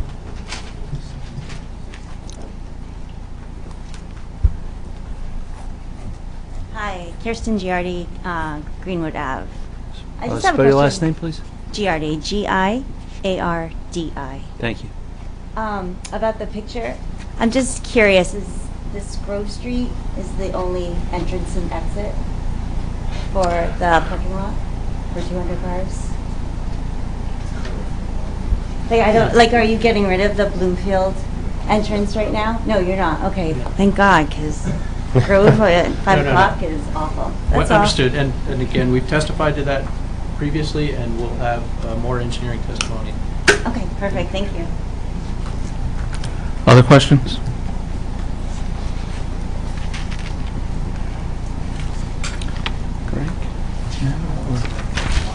Okay. All right, we're going to take a 5-minute break.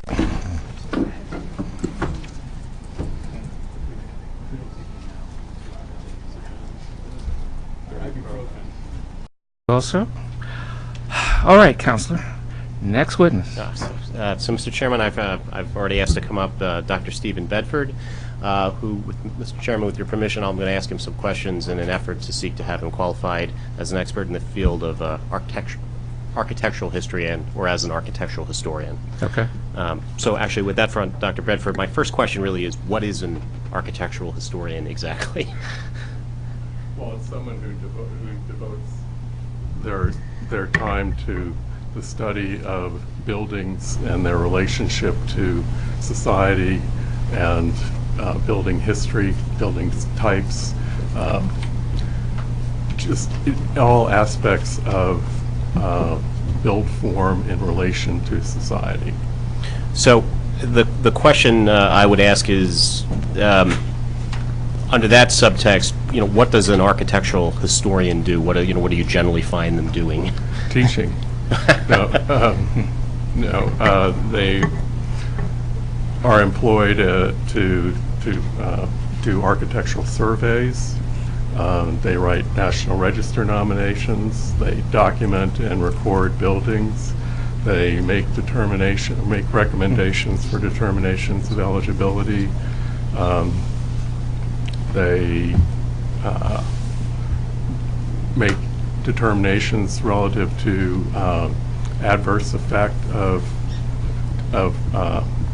projects on historic properties. And of course, they make recommendations as to what are historic properties. So, if you could, and maybe I'll ask this as a two-parter, although, how does one become an architectural historian, and would you say that you're an architectural historian, and how have you met that criteria?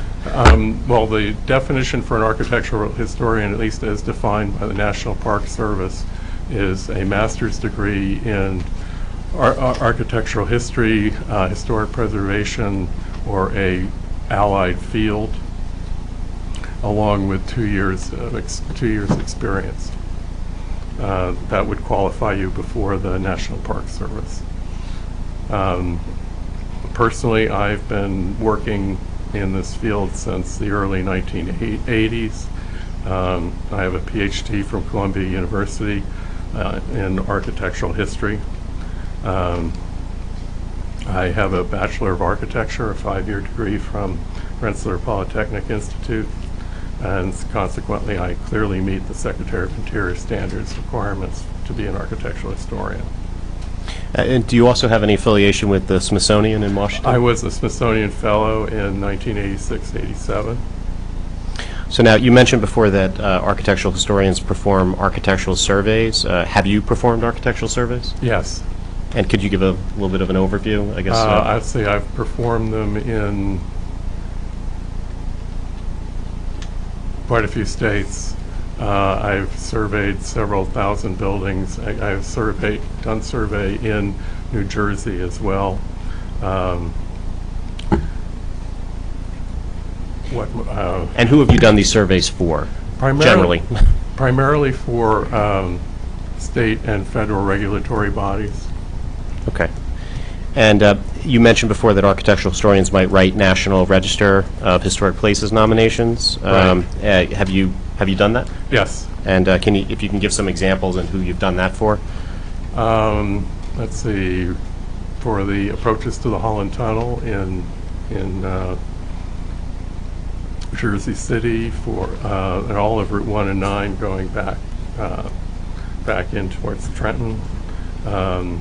Let's see. I've written National Register nominations for World War I housing. I'm just picking some, for a Grange, for a variety of historic districts from the late 19th to early 20th century. I've written nominations for 18th century buildings on Long Island. I've written nominations for Italianate houses on Long Island as well.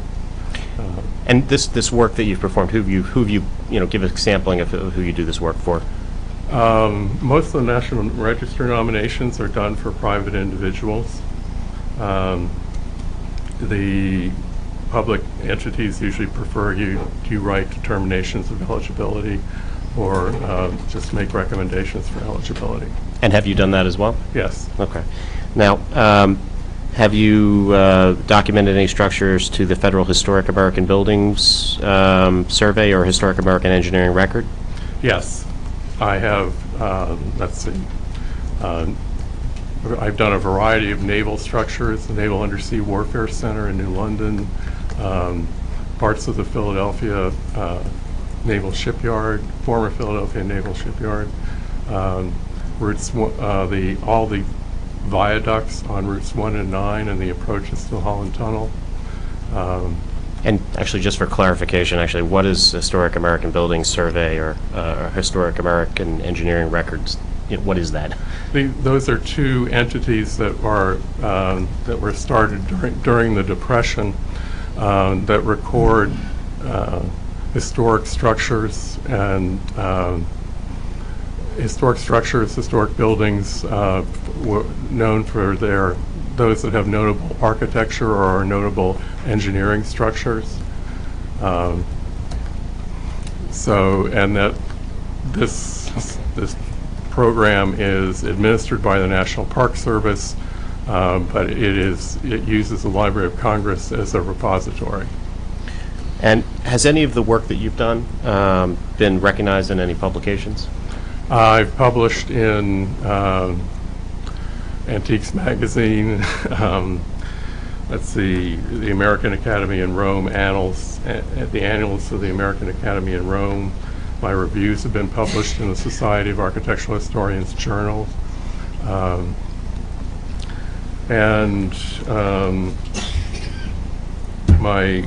have one major work that's published by Rizzoli in the 1990s.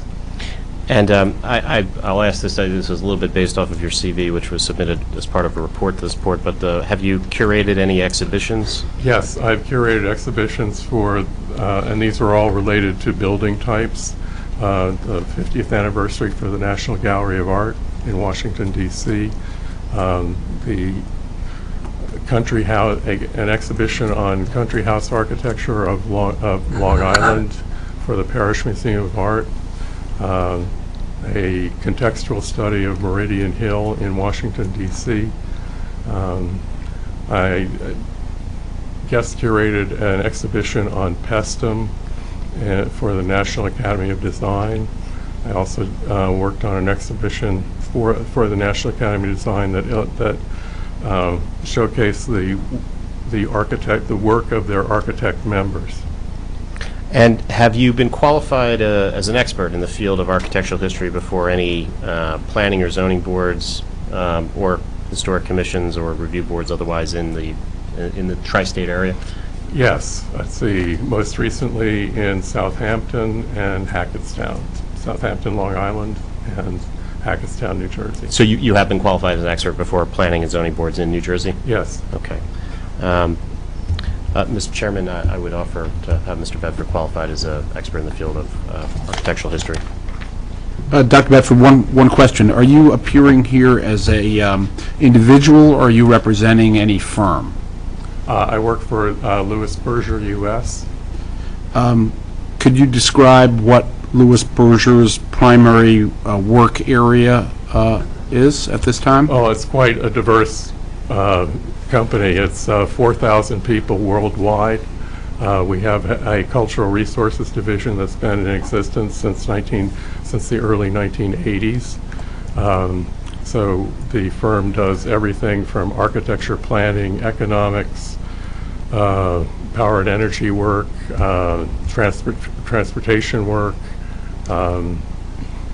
From the initial wiki description, it appeared that most of their work was power plants, roads, Navy, government sites. Is that correct? Is that most of the work that you do? Not necessarily. We do work for all kinds of different things. I just finished work on the Morristown Courthouse master plan, for instance. And finally, have you ever worked on a historic train station or a landmark train station? Yes. Let's see, I worked on 3 train stations in Connecticut: Westport, Fairfield, and New Canaan. Thank you. We'll accept them. Thank you, Mr. Chairman. There's an image already on the screen, and this is these are images, part of a slideshow. He hasn't been sworn in. Oh, you know what? Yeah, let's do that. Okay. Thank you. Raise your right hand. Do you swear or affirm the testimony you're about to give in this matter is the truth, the whole truth, even all that stuff you said about yourself? Yes. All right. You're good Thank to you, go. Mr. Chair. Dr. Bedford, before we get started, so there's a slideshow which we'll utilize, which we'll provide, if we haven't already, a copy to Janice, but if we could mark this as Exhibit 829. And these are images from Dr. Bedford's report, which was submitted to this board. So now, Dr. Bedford, are you aware that the board's consultant, Barton Ross, prepared a report dated July 11th, 2018, concluding that certain former platform canopies were Lincoln Bush train sheds? Yes. Okay. Have you reviewed Mr. Ross's report dated July 11, 2018? Yes. And with respect to, I guess, that first topic, can you please address the conclusions contained in that report regarding the alleged historic nature of those platform canopies, or as he's described, Lincoln Bush train sheds? They are not Lincoln Bush train sheds. They are standard platform canopies. Bush train sheds were patented by Lincoln Bush in sometime around 1905. I'm not exactly sure. They were created to provide a less costly alternative to the high arch train sheds that were common at the time. They also provided better protection from the weather. So they were a low arch steel structure that crossed 2 platforms, and they had over each train track they had a central vent. And I would indicate up on the screen right now is slide 1 is figure 1 actually from your report. Is that a photograph of a typical Lincoln Bush train shed? Yes, it is. I believe this is of Detroit. And where was that photo obtained from? From the web, from a site called Shorpy. Okay, and in your expert opinion, does that photo accurately depict the appearance of a Lincoln Bush train shed? Yes. Okay, now if you could just describe what is the difference between a Lincoln Bush train shed versus, another train shed. Well, another train shed would span the entire length of all the platforms, standard art, and would be a large arch rising probably 75 to 100 feet in height, which would be at one end open to the weather. Now, if we can jump 2 slides. Dr. Bedford, this image on screen, this is figure 3 from your report. Is this a photo of the Lackawanna Plaza Station prior to 1980? Yes. And Jim, where was this photo obtained? This is obtained from the Library of Congress website. It's part of the Historic American Engineering Record Collection for the demolition of the Grove Street Bridge. And so, do you know the approximate time frame when that photo was taken? Approximately in the 1980s. So, when you say the 1980s, is this before or after renovations took place at the site? Before the renovations. Actually, it's probably around the same time that they did the National Register nomination in 1973-74. Okay. Now, picking up on something you said before in terms of the difference between perhaps a train shed versus a platform canopy, I note this picture is substantially different than the photo we showed a moment ago of a typical Lincoln Bush train shed. So can you speak to, I guess, differences between platform canopies versus train sheds? Well, a platform canopy shades the platform. It doesn't shade the tracks. It is meant to provide a degree of weather protection for a passenger awaiting a train. And the height and angle of it is meant to match the height of a train car. So, in your opinion, were there train sheds existing at Lackawanna Plaza? No, there were platform canopies. Okay. Now, can you speak to the actual platform canopies that exist there in terms of, are they unique in some way? Or? They're standard design. You see this design from, you can see it in Logan and Boston's North Station. You can see it all through the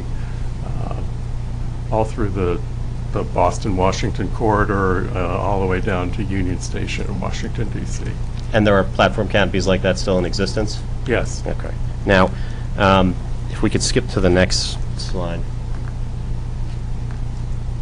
So, Dr. Bedford, this is figure 4 from your report.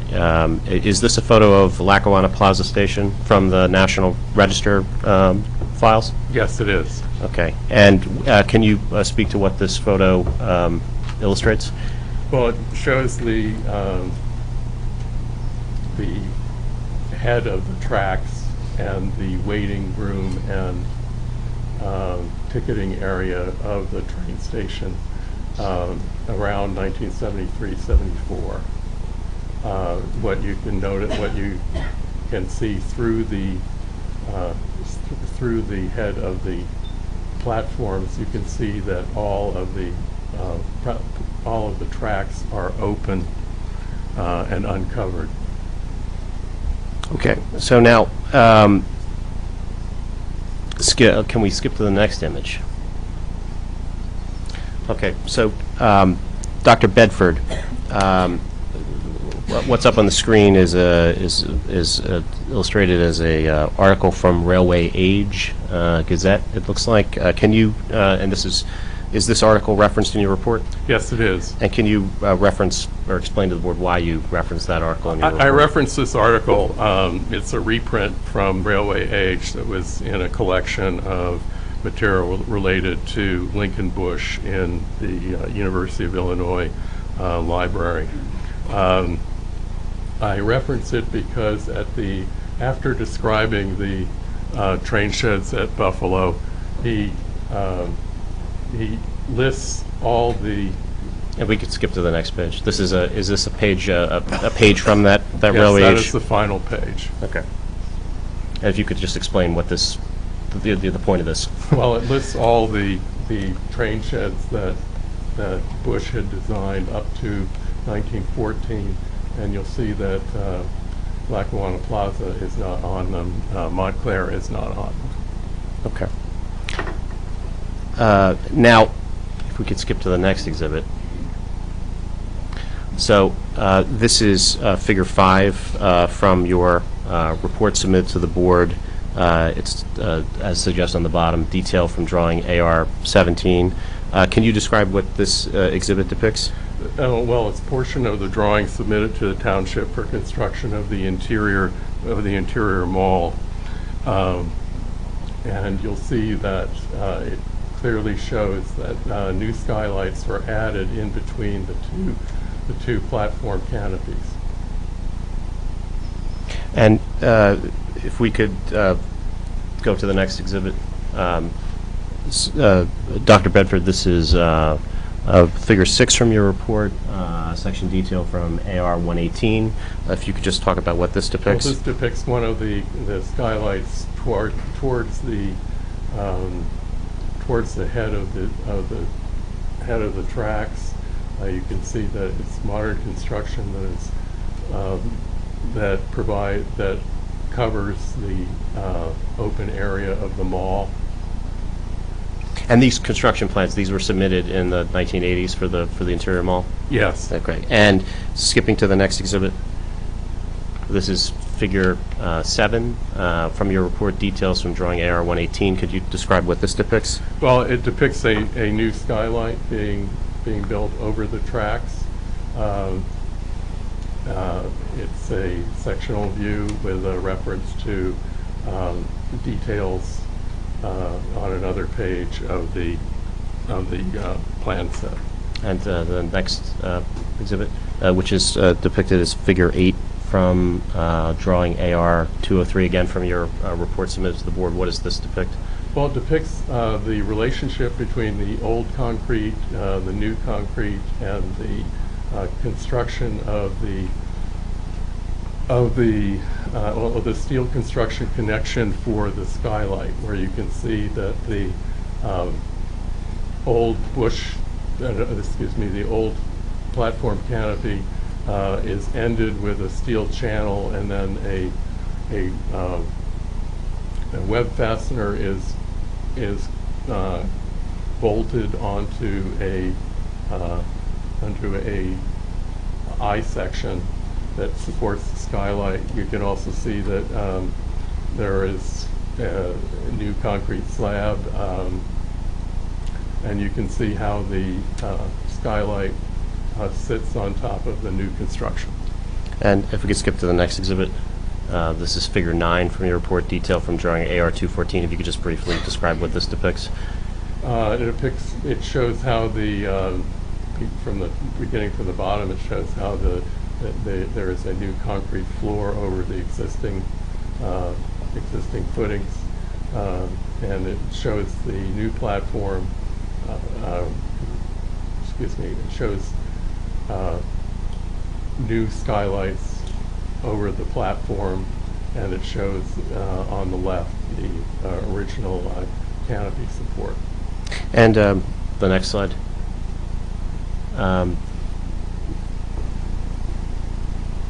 Actually, I think that's a full-size version of... That's a full-size version of the same. Yeah, okay. Well, anyway, based on those illustrations which you just spoke to, can you describe how the platform canopies were altered, or the significance of that? Well, the platform canopies were joined by a couple things happened. First, the existing concrete was partially removed and cut off at the edge, and new concrete poured adjacent to and over the existing concrete. A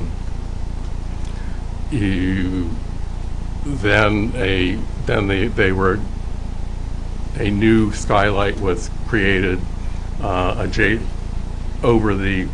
connecting the two platforms using modern steel construction.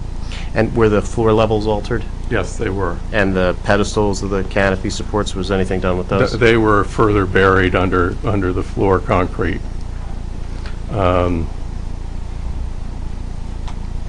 So, from a historic perspective, in your expert opinion, did those types of modifications alter the integrity of the platform, the canopy, the historic integrity?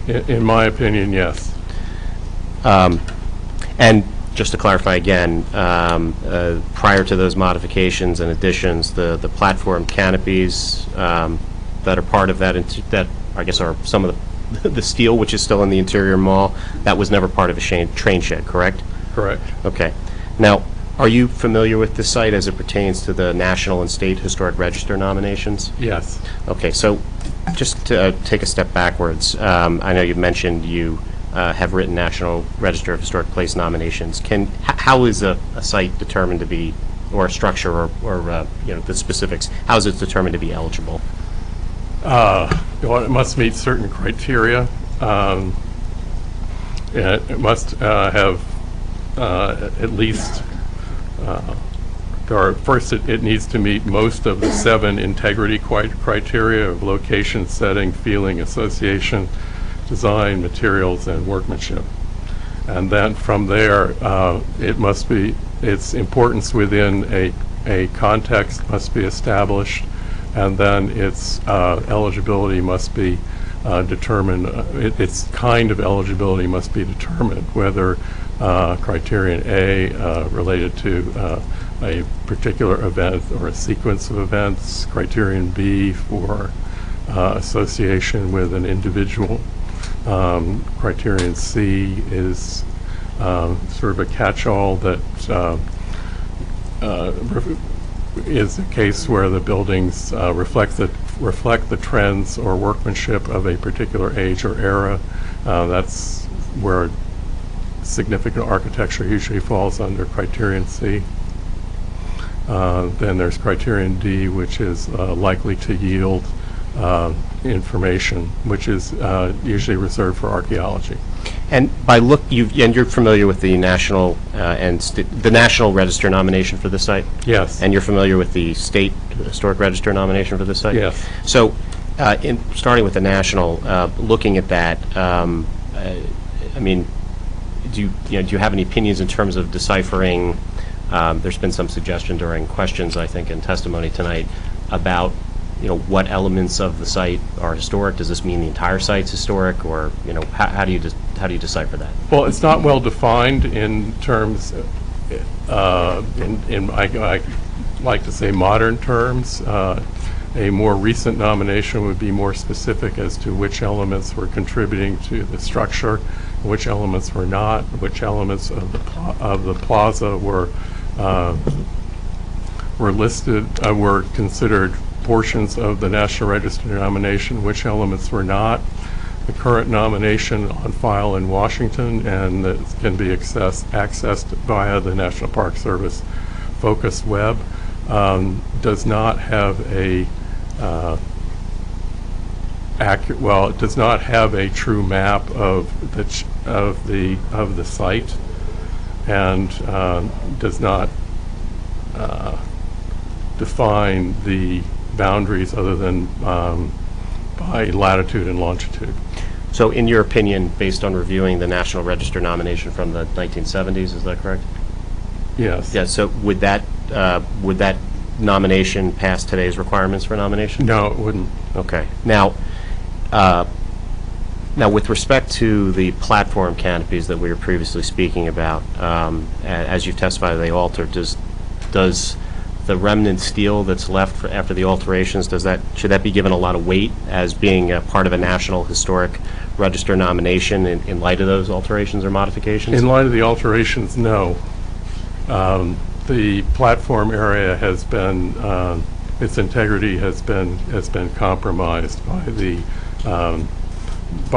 1980s renovations. Now, we've been talking about the National Historic Register nomination. You're also testified you're familiar with the State Historic Register nomination? I don't think there's a difference in this case. Okay, and so the opinions you just offered regarding the integrity of the nomination by today's standards, is that the same for the state? And the opinion you just offered regarding the weight that should be given to the steel that remains from the alterations from the platform canopies, does that, your opinion as to that change with respect to the state versus the national? Because the steel and concrete have been altered, yes. And I'm sorry, just clarify what you mean by that. That because the structure's integrity has been affected, my opinion remains. Okay. So just to clarify, what is the purpose of having a site or structure listed on the National or State Register? The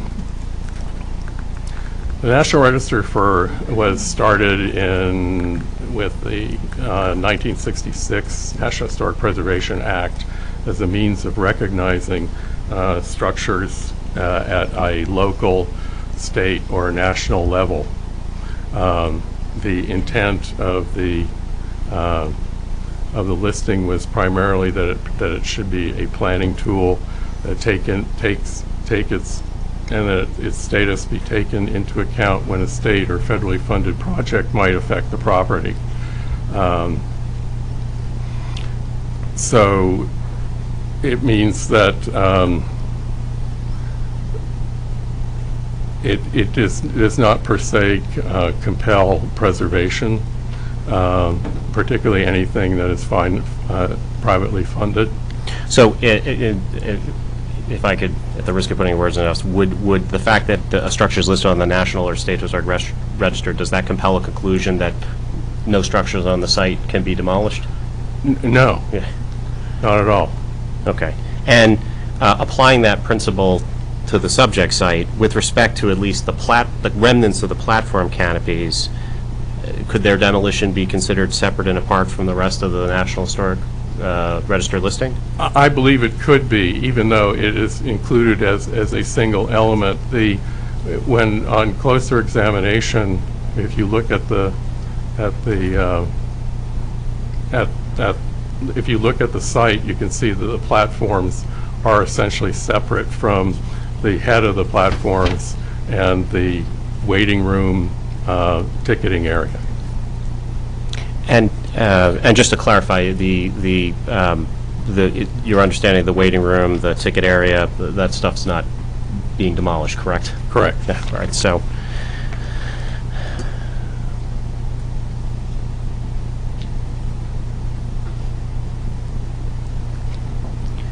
now, are there historic preservation requirements exist that are used to determine whether a structure has the necessary characteristics to convey a historic significance? Yeah, I just mentioned them. There are 7: location, setting, feeling, association, design, materials, and workmanship.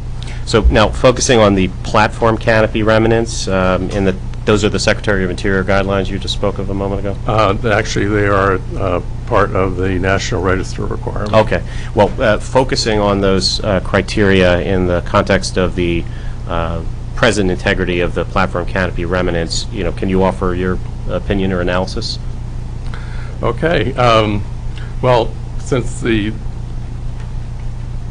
canopies are, we believe that they are where they were on their original site, it retains integrity of location, but it has lost, the canopy remnants have lost integrity of setting because the platforms were enclosed as a part of an interior mall. That's the adjacent Grove Street Bridge was removed, and there is no longer a context of train transportation for the station. In terms of feeling, they have lost integrity of feeling because this is the most gushy, that's a technical term, aspect of the 7 elements of integrity.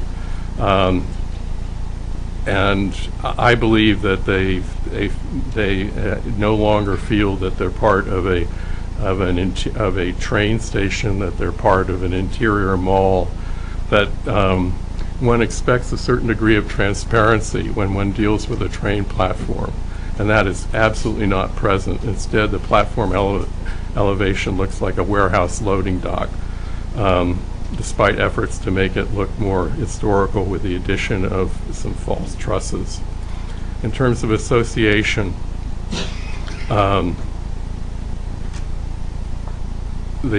any association of the platform canopies with train transportation has been lost.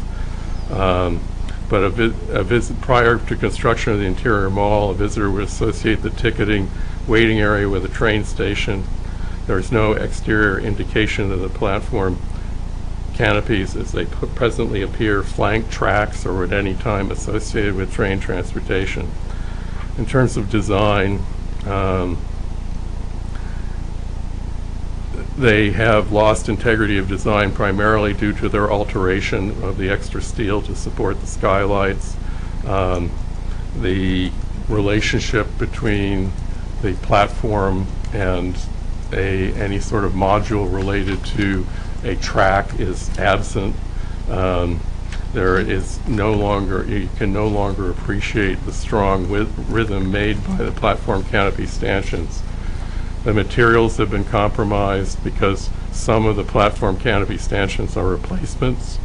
Parts of the concrete roof have been replaced or subsumed into other roof structures, and the addition of modern storefronts has hidden much of the materials, additionally there have been modern coatings applied to the original rough concrete of the of the platform canopies. The same holds for workmanship, because virtually all the surfaces of the former platforms have been covered over and or replaced.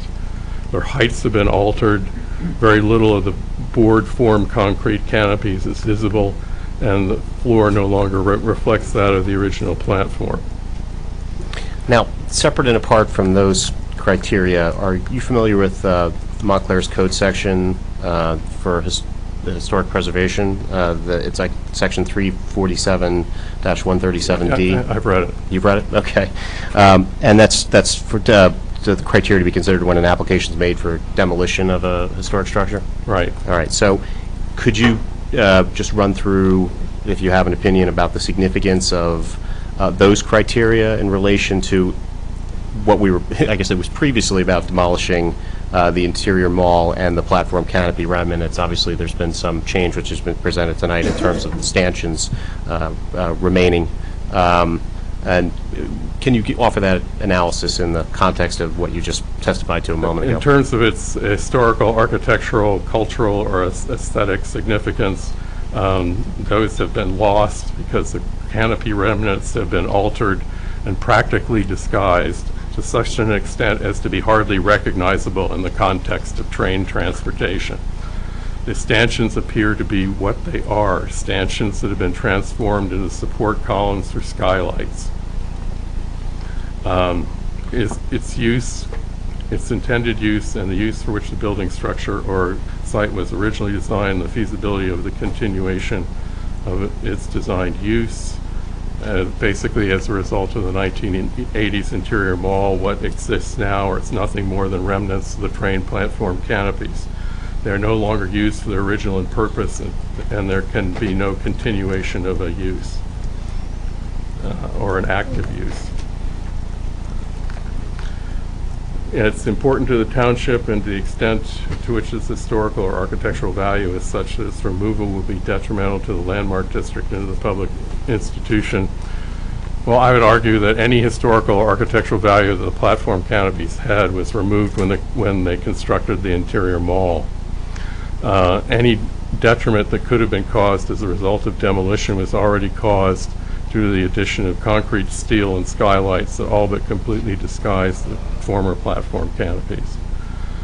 The extent to which it is of such old, unusual, or uncommon design, there's nothing to suggest that the original platform canopies were anything but ordinary steel and concrete construction. In fact, they existed in many train stations along the northeast coastline. And there's nothing to suggest that they could not be replicated. The extent to which its retention would promote business, create new positions, attract tourists, students, writers, historians, artists or artisans, encourage study and interest in American history, stimulate interest and study in architecture and design, educate citizens in American culture and heritage, or make the township a more attractive and desirable place to live. None of these goals would be achieved right now by denying demolition of a hardly recognizable platform canopy remnant that has become an interior mall. The probable impact of its removal on the ambience of the landmark district. You have to consider that the interior mall was created in furtherance of modern business opportunities, which caused the platform canopies to lose any historic significance they may have had. Demolishing the interior mall to allow for construction of another modern business opportunity will have no more impact upon the ambience of the district, especially since other buildings and structures that do have historical significance will be preserved. Other buildings on the same site have historical significance, and those buildings are not proposed for demolition or modification, nor have they been altered over time so as to lose their historic integrity. The only element that is proposed for demolition, it contains the remnants of platform canopies that have lost their historic significance and integrity. The site will still remain on historic registers unless reconsidered. The structural soundness and integrity of the building, structure, object, or site, and the economic feasibility of its restoration or rehabilitation as to allow for its reasonable use. The platform canopy remnants are already buried in additional steel and concrete within an interior mall. It's lost its integrity, its historic integrity. Now, threat to public health and safety as a result of deterioration or disrepair of the building, object, or site. This consideration would apply if the proposed demolition concerned a deterioration of the building. If there are any public health or safety issues in the current construction, they would be eliminated by the demolition of the interior mall. The technology of feasibility of structural rehabilitation. This consideration would apply only if the proposed demolition concerned a deteriorated building, or interference with charitable purposes of any nonprofit or charitable organization if demolition is not permitted. There are no known charities known to be associated with the platform canopy references. So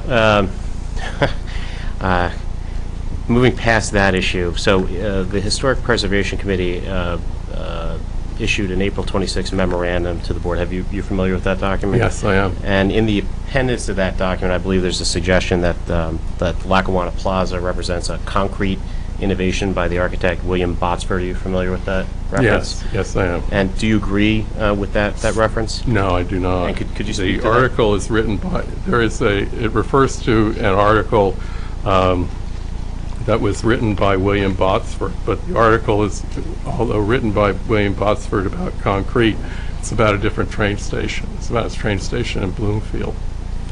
And the Lackawanna Plaza station design is based on classical precedents and not on this new type of artistic treatment that was described in Botsford's article that pertained to the Bloomfield train station.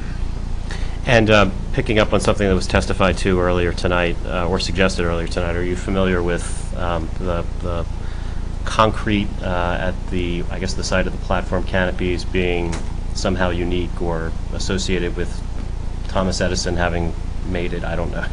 Anything along those lines? Well, I don't see anything particularly unique in the concrete. It is, the existing concrete decoration is interesting in that it is, they use marble chips as aggregate, and most likely before the concrete was completely cured, they popped off the forms and swept off the outer layer of concrete to expose the aggregate. Okay, but that doesn't change any of your conclusions as to what you've testified before about the historic integrity or the ability to demolish those not for the remnants? not for the platform remnants. Okay. Now, moving back to the report that was prepared by Barton Ross, dated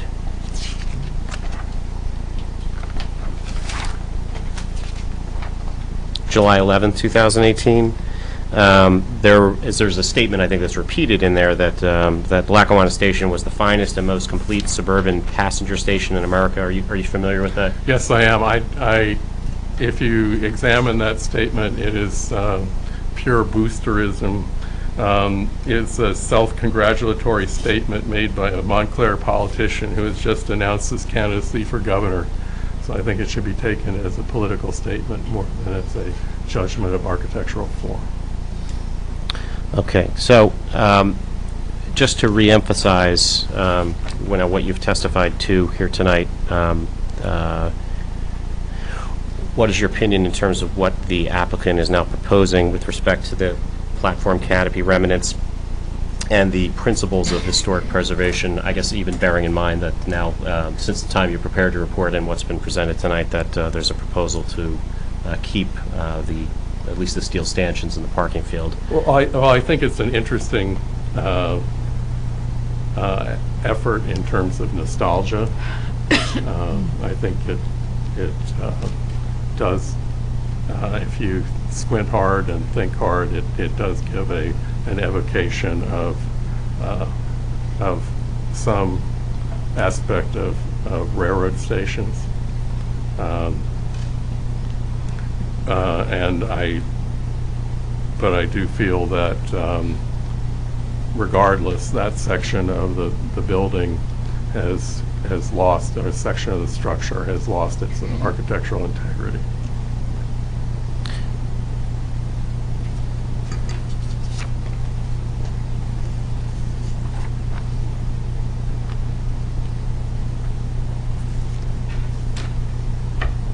Actually, don't have any further questions.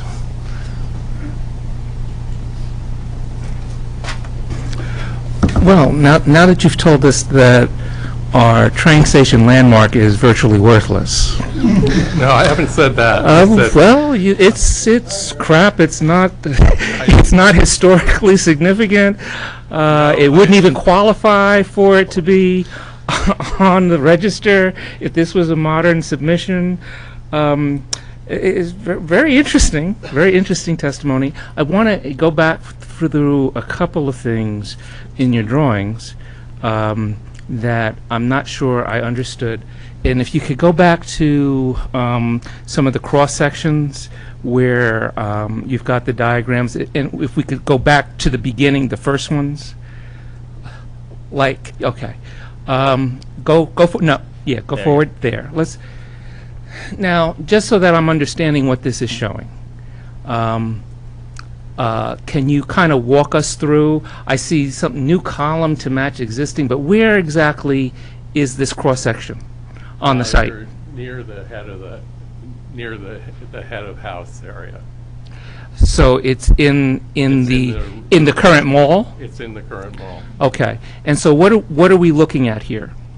So you're looking at a drawing that shows at either side the edges of the original platform canopies, and in between is a new skylight that has been constructed, along with further back a new column to match the existing to match the existing columns that are there. So that the new column looks like one of the original columns? The idea was that there are new columns in the building. Okay. And so, and I'm just trying to understand, because I think most of the people in this room, if not everybody in this room, has been in the mall and been in that area at one point or another, or quite often, or, over a period of time. So just understanding, when we were looking at various elements, trying to understand, were we looking at original elements now, or are you saying that we were looking at recreated elements, because this is not something that we've ever kind of walked through. How many new elements were added? That I'm not sure of, because I was trying to sort that out on the drawings, and it was not clear to me how many new ones there were. So of the ones that we're talking about, the 96 is that a combination of old and new then? I'll have to defer to the architect on that. Let's hear from the architect right now while we're talking about this. Or is that old and new, or do you know? Simple question. I think well, Bruce, why don't you speak, and then we'll why don't you let him answer the question? To the best of my understanding, the 96 columns that we were referencing were the historic columns of the train platform. Well, there weren't any historic columns, as according to the testimony that we've had, because there weren't any columns that were specifically designated as historic or not. So what are we talking about? You mean I'm trying to reconcile the testimony. So I think I'm trying to understand. I think what you, Mr. Chairman, you're asking is of the columns that you've said that there are 96 columns and that we're preserving basically 2/3 of them. Right. So, and now I'm hearing that there were new columns put in. Some of them are new from 1980. And now I'm hearing that we're not really sure what's new and what's old. So I'm trying to put all of that together and understand, is that 96 number a number of all the columns that are there that are a combination of old and new? Did somebody go ahead and go through it and at some point say, this is old, this is new, this is old, this is new? Although your expert says that he can't really tell. I'm just trying to understand. So that's why I want clarification, because that's what I'm hearing so far. And maybe I'm not hearing everything. So Bruce, I think the answer is, and but correct me if I'm wrong, is that the 96 represent potentially old, when we say old, 1920s, and new 1980. Is that correct? Correct. Combination. Combination. Or 1912, I'm sorry, somebody correct So, me. but we're really not sure, right? Yes or no? Yes. Counselor, since you're answering the question, since you're testifying now, that's a yes or no. That was yes. We're really not sure at this point. If you're not sure, then how do you know some of them are added? Oh, that's what the drawings tell us. Because of the construction plans. These are drawings from the construction. Right. If there were construction drawings, I did not specifically count them. but you do have the construction drawings. Yes, we do. So you could go through the construction and see where the new ones were added. Yes. Right. So I think that's part of what we want to find out. We can come with back on this that. with this inventory. Yeah. Okay. To define what's old and what's new and what we're talking about here. So there were new columns with installed that mimic the original columns. Yes. All right. And if you can go to one of the next slides. Here, this is completely different because this is along the main mall. Right. So the skylight that's above the main mall. So they didn't really they put this extra height in there, and so of course all of that is new that was added. But you're saying that the following drawings shows that the original, when they added in that upper layer of skylight, that the original edges of the stanchions of the train sheds were cut and altered in order to support the new skylight installation. Well, you can see that a new channel, as you can see from Yeah, I can't tell old from new on that, so I can't see anything. You have to walk me through it. Okay, this section is old. This section, everything over that direction is new. You're saying everything to the right side, and that little section on the left. Does it appear that the old yeah. canopies were cut, or was that? Or are you saying that just new structural steel was added to them? In some it looks like they've been cut, and others it doesn't look like that. Is it uncommon in adaptive reuse to make minor modifications to historic elements to accommodate the new structure being created if it was considered an adaptive reuse at the time? Don't you, in effect, have to do that when you bridge old and new to create an adaptive reuse situation? Don't you have to? But you're creating an adverse effect. And an adverse effect in this case is what? That you're altering the structure of the existing. Just the alteration itself is the adverse effect. But how do you adaptively reuse something without and avoid that then? I think that's what his question is. Well, it's very difficult. I see. Do you agree that this is an adaptive reuse that took place in 1980?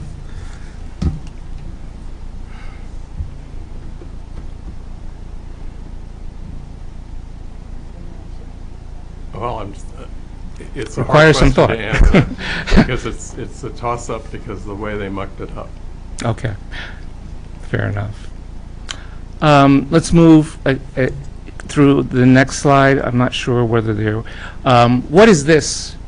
This is just a bigger section of what we were showing where the new was added in between the two old. Right. And one question on that: do you think it's accurate based on this figure that the old canopies would have rivets on them versus the new ones would not have rivets? Well, the majority of the canopies that I saw had rivets. So maybe this was just a stylized... Yeah. Okay. I can't recollect everything. Okay. Okay.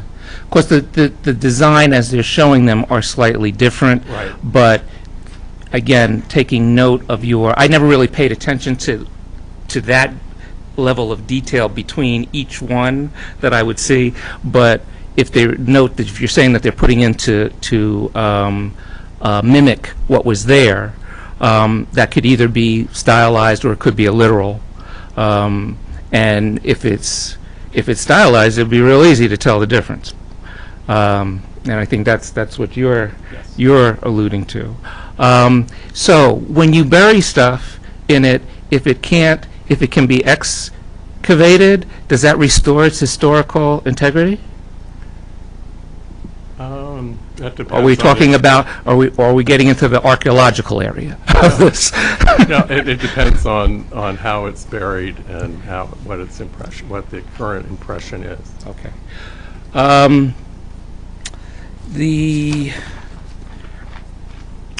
You're saying you said that when the original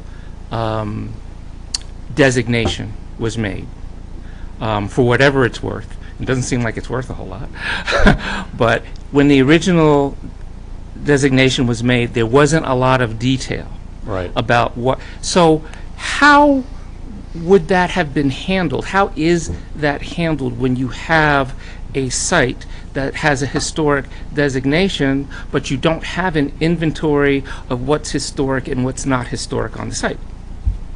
Well, that's the problem with the older nominations. Well, obviously, that's why I'm asking the question. So how is that handled? You're the expert. Well, normally, if you wanted to reassess it, you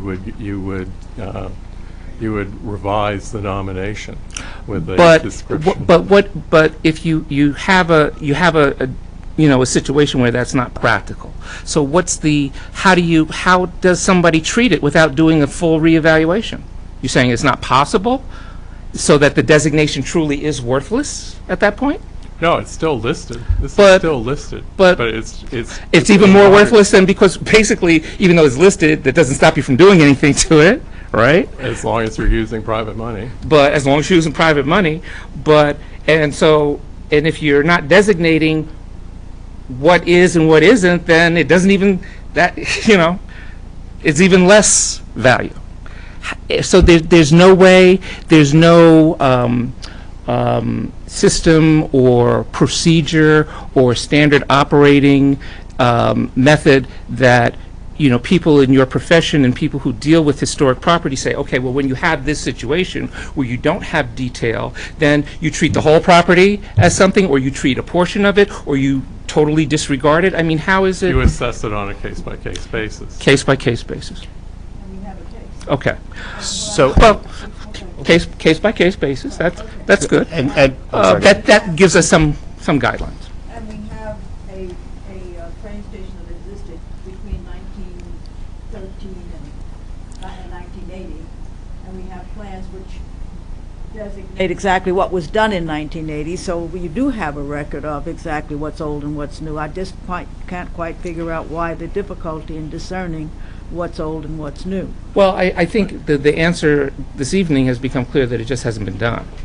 Nobody's done it to that degree. It seems like we have the tools to at least get a better idea than what we have now. But right now we have you're contesting that it's historic, that these portions are historic, but we don't have an inventory of what is historic. And again, from your testimony, what I'm gathering, and maybe I'm not understanding what you're saying correctly, but the train station itself has some value, but the train sheds areas and everything basically outside of the train station has been so compromised that it bears no suggestion of its historic purpose or of its historic use, and that is so compromised that it has no historic value, preservation value. Is that accurate? Well, yeah, can you? That's a question for him. I know. And it has no preservation value. It has value as it doesn't rise to the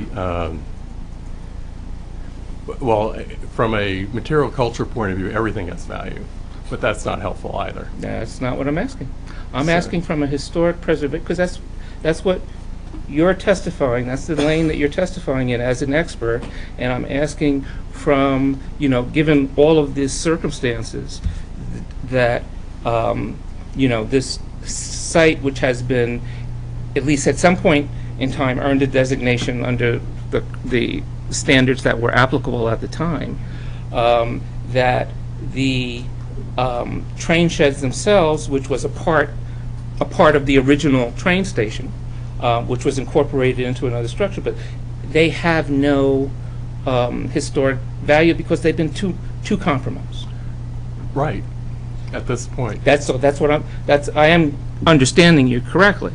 I don't agree with some of your statements, but I'm not gonna go there right now. But because I don't think it's appropriate to do that right now. But I'm just trying to understand, to make sure that I'm understanding what you've testified to, and the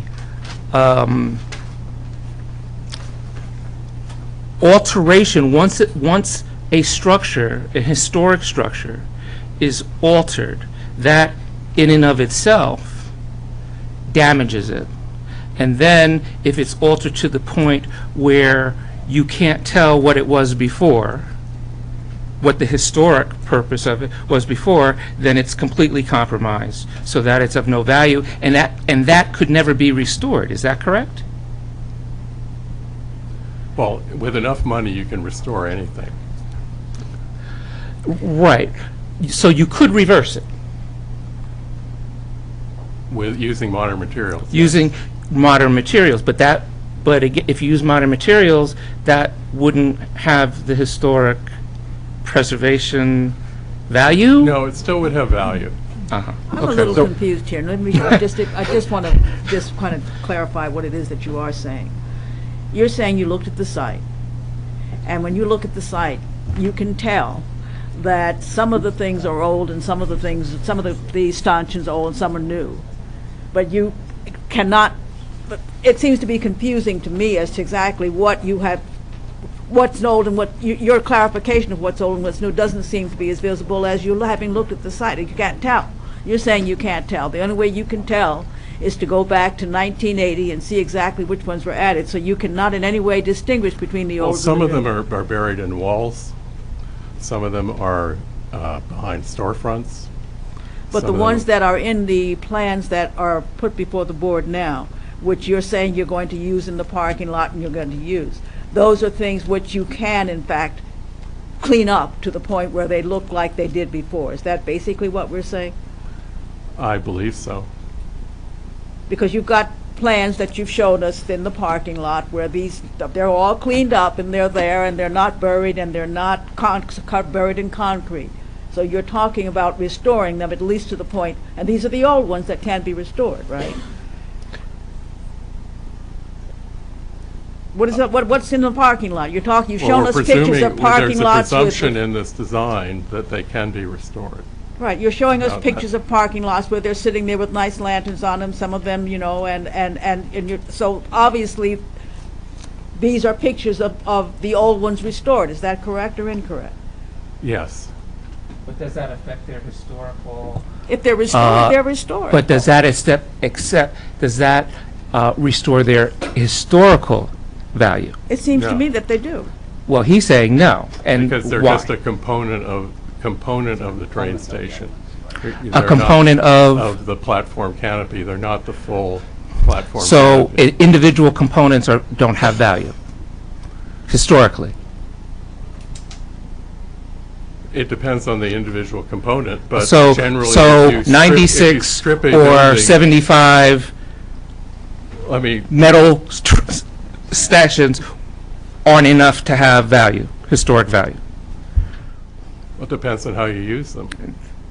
Yes, so if you clean. Okay, it depends on how you use them. I want to just jump in here for 1 second with this and stay with this idea here. You said that the stanchions were and the platforms were typical for the northeast area. You cited Union Station as an example. Right. Isn't Union Station a historically designated site? Yes. You mentioned Boston North as well, I think? No, south. South? Is that a historically designated site? I don't know. Okay.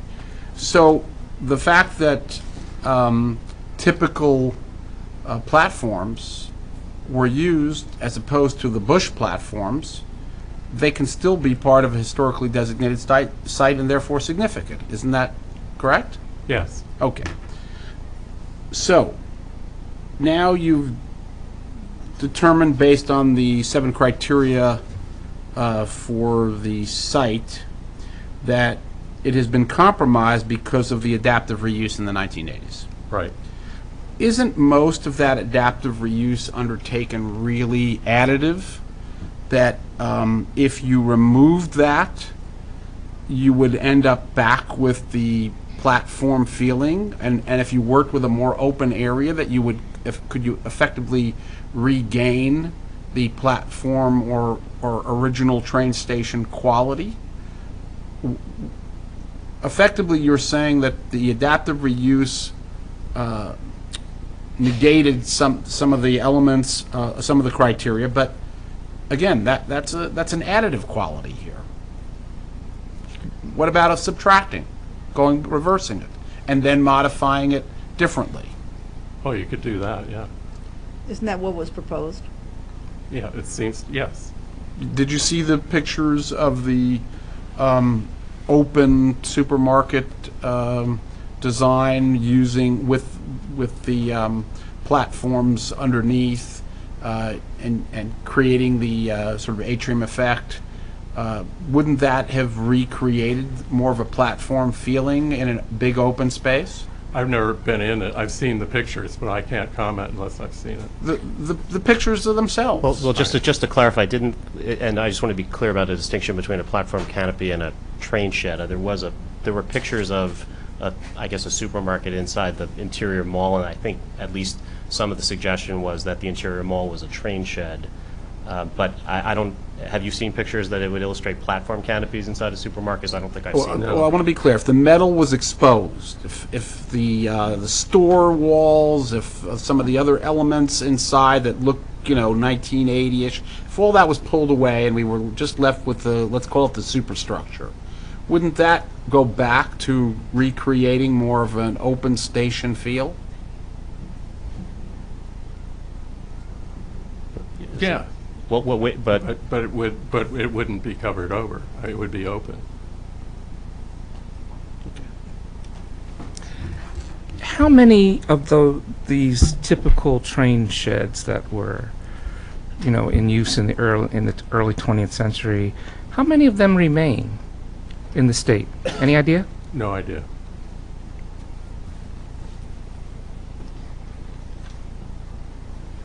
I have a question. So when an application, typically in the 70s, was put before the federal, panel who would approve and look at the nomination, how many people would have been on that panel? Let's see, a state review board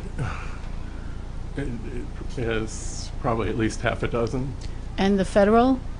Well, the federal reviewer, it would have been a single federal reviewer. Oh, just a single person. Do they Right. just base their review probably on what the state has recommended? They defer to the state. And would the people on the panel have similar credentials as you when they looked at this? Yes. And in their opinion, they said this was historic in the 70s. Right. Before the... Well, that was before the changes in the right, 80s. before but- the changes in the 80s. I have another question about, you had mentioned about the concrete, I think the face of the building was a unique process. Well, it's not a unique process. It was a new process back then? Not even a new process. Well, what was unique about it or new about it? I'm not sure it was unique. It just is distinctive. Oh, it's distinctive. And okay. But was it used typically in that time, or was it a new process in that time period, and where did it originate? Well, let's see. Using exposed concrete is traditionally, it goes back to before James Early. So I would say at least the 1890s. Okay. And it's a United States process? And Yeah, it didn't originate in Italy or anything? No. No, okay. The concrete process is... Mm-hmm. And what is the tie to Edison there, supposedly? I'm not seeing a direct tie to Edison. This is Just conjecture? Yeah. Okay. But also, when you're looking at a site from a historical point of view, you're not just looking alone at the elements of the site. There's also cultural associations within, like, the town's history. It's not just the building in Well, and that's of what we were itself. talking about, setting, feeling, and association. Yeah, and that's very subjective, isn't it? Yes. You wanted searching for that word, I think, when you were Yes. talking. Yeah. So that's and in your opinion, does this qualify under those criteria? In my opinion, I said no. You said no, it doesn't qualify. And why would? Well, we, in Montclair, we think there are ties, cultural No, I ties, understand. but you don't see that.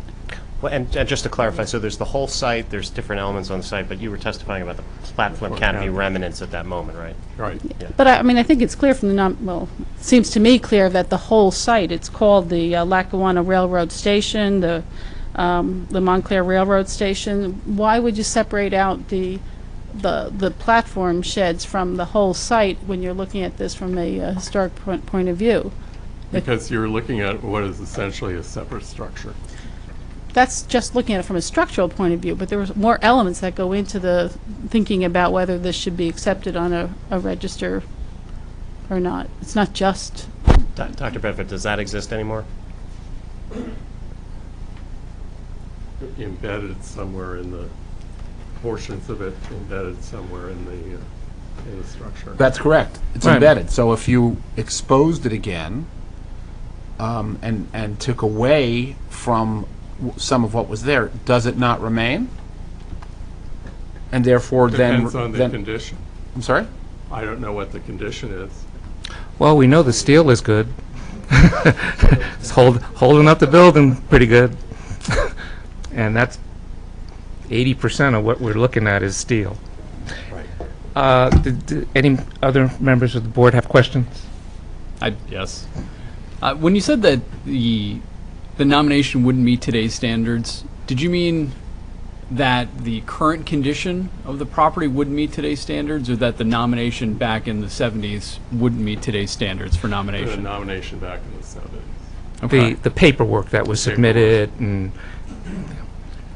Okay. That's what I... Yeah, Dr. Bedford, I mean, I'll just pose a hypothetical. I mean, if we were coming in to bring a wrecking ball to the Pig and Prince restaurant, which I believe is that the ticketing area previously? Yeah, I mean, the waiting area. the waiting area. I mean, you wouldn't be offering the same analysis you're offering with No. respect to the platform canopy remnants, would you? No, not at all. And going to a question that the chairman asked previously, like, what do you do when you have a potentially, now what one might consider a deficient nomination from the 1970s? How do you evaluate things going forward? You mentioned on a case-by-case basis. A case-by-case basis might mean if we were looking to demolish the Pig and Prince restaurant, that might be one analysis versus looking to demolish an interior mall that has platform canopy remnants and maybe you can save some of the stanchions, but nonetheless, not returning it exactly to what it looked like pre-1970. That's a different case? Yes. Okay. Wouldn't you agree that there would be no reason to have the Pig and Prince building if there were no railroad there? Now, wasn't the reason that the ticket office was built because there was a railroad there? Oh, yeah. Right. And so what we're looking at is saving a little bit of the railroad. But you've already We've ripped up the obliterated tracks. it. You've ripped up the tracks. That's You've it. altered But the you interior. don't you think that you can take off that historic, the 80s edition and still have the platform canopies? I don't know. I mean, that's kind of where I struggle with this a little bit, is that if you've got the iconic waiting room that you would agree, Dr. Bedford, that is historic and Right. provides those, meets the 7 criteria. Right. If you look at that adjacent to platform canopies, assuming they could be restored in some fashion that looks But similar. I look at it from where it is right now. I can't make a judgment as to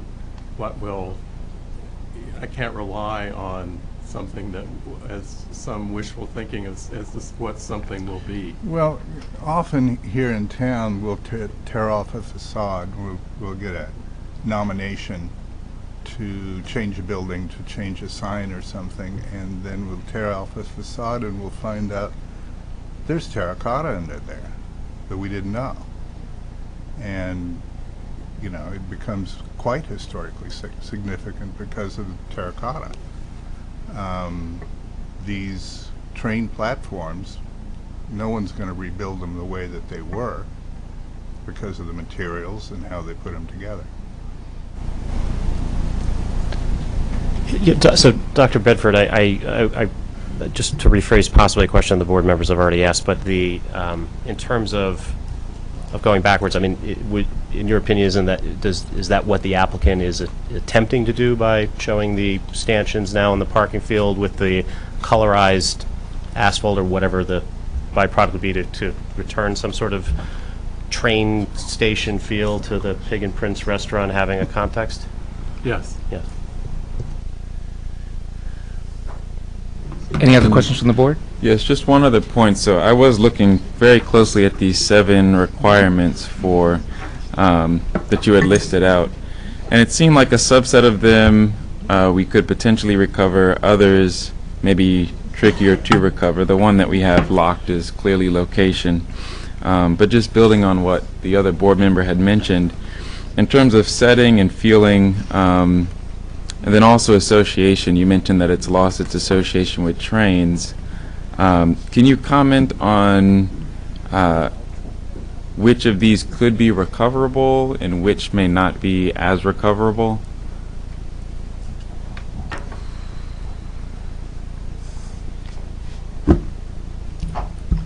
Just go. In taking feasibility into consideration as well, because I realize, as you mentioned before, you know, anything could be Well, if you're built. going to turn it back, are you going to turn it back into a train station, or So I'm trying to get a sense of the feasibility at recapturing these. It's a little bit in line with what the chair had mentioned earlier about it sounding a bit like much of this has been lost and may not be able to be recovered. But again, if we have the steel in place and it could be underneath, what elements could be recaptured which seem to have perhaps passed as an opportunity? All right. And if you wouldn't mind, so Dr. Bedford, so if there was colorized asphalt and if the stanchion steel was in the parking field the way it was previously presented during during Mr. Stevie's testimony, would that return at least some feeling of setting of context of train transportation or association with associated with train transportation? Yes. I think it would. I think exposing from a National Register point of view, I wouldn't. I still think that the train that portion of the train station has lost its integrity, but from a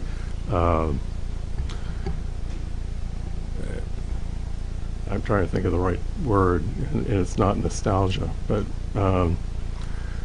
from a sentimental point of view, it would evoke among people who paid attention and a sense of, well, there was something, these lines here mean that there was something here, or at least ask the question about what are these lines here for.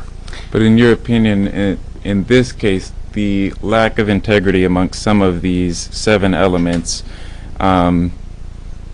makes it difficult to imagine a compelling case for adaptive reuse? Yes, at this point.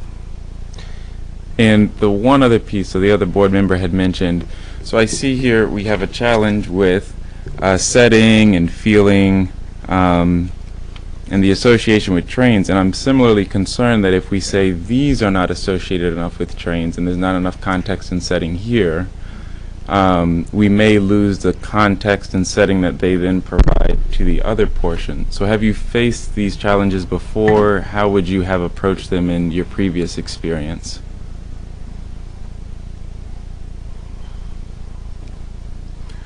Well, you have a dilemma. I can't give you an answer I can't think of an analogous situation right It now. because it just seemed very clear that these were in a position where they could be perhaps discarded, but we do need to save, of course, where the Pig and Prince currently is. And so I was just trying to get a sense of if there's any ambiguity here, and it seems like there may be, in that you say there is a bit of a dilemma in what context you remove and how it affects the pieces that you're preserving. Right. That makes sense. And Dr. Bedford, just to clarify, and I think that you've already stated this conclusion, but if someone was to say to this board, because of historic preservation principles, the remnants of the platform canopies can never be demolished, they can never be moved, would you agree with that statement in your expert opinion? Well, at this point, I wouldn't agree with that. Okay, and then with respect to and so the overall context of, or actually I'll ask you the same question slightly differently. If someone was to say this site is on the National Historic Register or this site is on the State Historic Register, therefore nothing on the site, including the platform canopy remnants, can be demolished or moved or otherwise touched. Would you agree? Would you agree with that? No, I wouldn't agree with that. Okay. That's For clarification, the basis for historic designation does not require all 7 criteria to be approved. What is the minimum number that needs to be operative for a designation to be made? How many of the 7? Well, the guidance says that if only location, setting, feeling, and association are left, then it cannot be listed. So I guess conversely, you would say that you would need design, workmanship. You need at least one more. Materials, right? Which arguably, if we don't know how many of these are from 1912 versus 1980, we have a significant amount of design materials and workmanship that could exist underneath what we currently see built over it in 1980.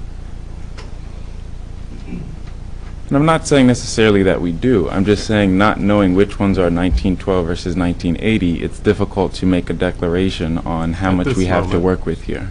At this moment. Right. And Dr. Bedford, I actually don't know the answer to this question, but to clarify, so we've been talking about the whether or not platform canopy remnants can be demolished or can be moved or otherwise altered at this point. From a historic preservation standpoint, does one actually look at each individual element, steel versus floor versus concrete, or do you, when you perform a kind of historic preservation analysis, are you basically looking at the whole object as what it looked like in time versus now? You're trying to look at the whole object. Okay. But each, as you take parts away, it erodes the integrity. Staying with that idea, do the construction plans from the 1980s show how many of the older elements were demolished? I don't recall. So you don't know what's new, and you don't know what was demolished, but yet you say that it lost its integrity. Is that your testimony? Yeah. So I can't give you a specific number. Or actually put it this way, would having a specific number make any difference to your expert conclusions that you've offered tonight? No. Dr. Bedford, just to follow up on Mr. Gilmer's question, if say the applicant were to expose some of the stanchions or some of the covered up canopies, do you think your opinion might change upon observing it for workmanship and design?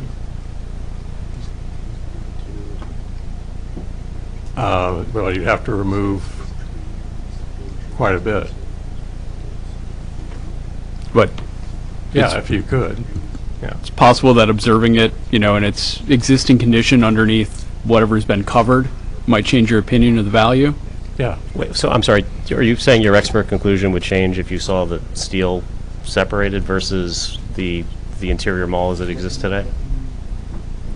In other words, you wouldn't reach the same conclusion that under historic preservation principles that... The question was, could it change, not would it change? Well, I just want to clarify, it wouldn't Yeah. change his opinion. I don't believe so right now. All right. But it sounds like it's possible if you were to observe what's there and uncover it.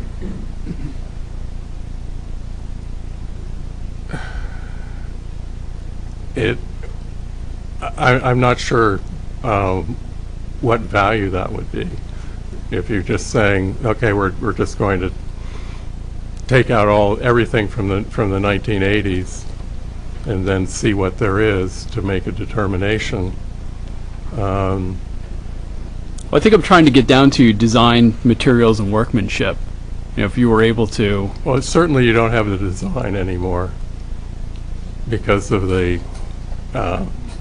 because you've lost. It all depends on whether or not, though, doesn't it all depend on what's been added and what hasn't been added and how much is left? To the design, just to the design. Yes, but at this point you've lost. Walking in there, you don't necessarily say, "Oh, this was a train station." Well, maybe, again, and I really didn't want to get into statements or so, but that's one of the issues that I have problems, because you're not from around here. So people walking in who are from around here walk in and see a train station. That's what we're talking about, the subjective issue here, as opposed to objective issue. I go in there, and since they built that mall, I look at those stanchions inside the mall area, inside the Pathmark front, inside the Dunkin' Donuts that used to be there, and the pizza place, and the what's the fried chicken? Popeyes. All inside the Popeyes. You could see those metal pieces, and that always reminded me of the train station and the tracks, because I remember, you know, that was high school. I was in high school when that picture was taken. So,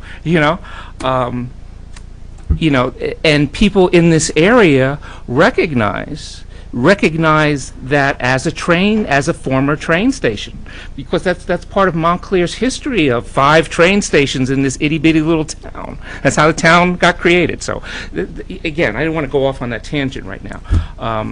But if you're talking about it's lost it, but the reason why it's lost it seems is really because it's covered up. It's not that it's still not there.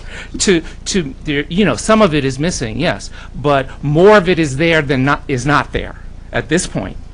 And if you uncover it, that's why I'm trying to understand. Well, if you uncover it, then what does that do to the condition? But I think I understand. I'm not asking you for a response, because I think I understand what your testimony is, and that's what I'm seeing as the problem, as the issue here with what you're stating, because there is an element of your conclusions that is subjective, and if you are talking to locals as opposed to someone who's not, you would get a different answer. And shouldn't that be part of the holistic view when you're talking about historic preservation, that it's preserving that value for the community, et cetera, et cetera.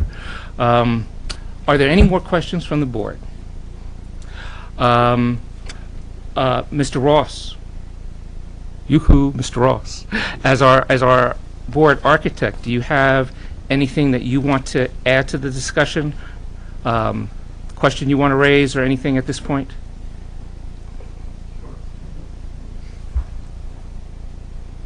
And then I'll open it up to the public for questions of both of you. And also, Counselor, if there's something that you want to question Mr. Ross about that he may state. I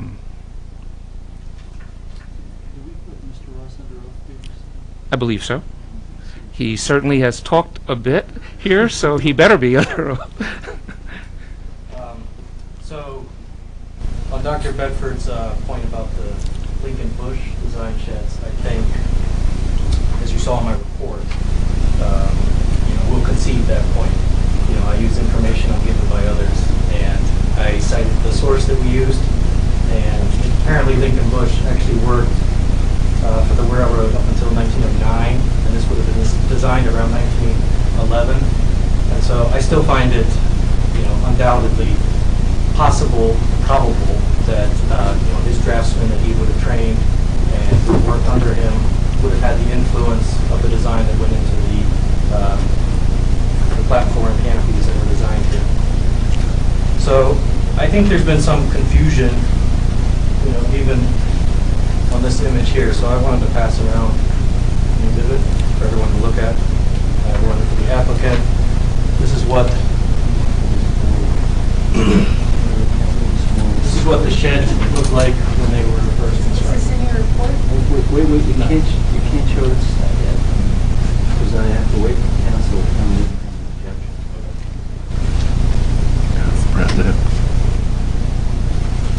So what is this?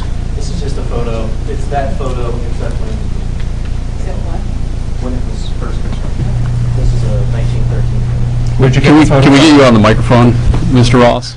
And can you tell us where you got the photo from? We got to do that, but first we got to hear if Mr. Trout has a This is just a 1913 photo of what the train shed looked like when it was first constructed. Mr. Ross, wait.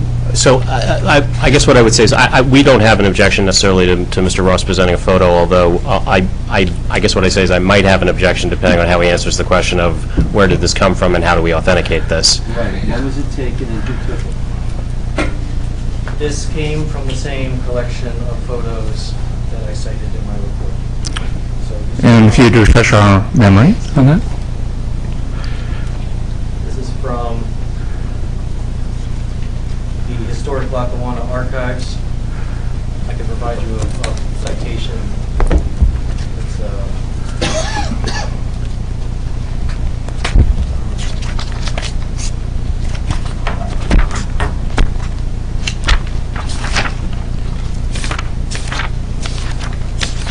I'm sorry, where's in your report, the site? Just so I don't... Sorry, it's these photos. So this collection of photos that were taken right after the building was constructed. But where do they come from? They come from the Erie Lackawanna online archives of historic photos. Who maintains that archive? It's called Steamship.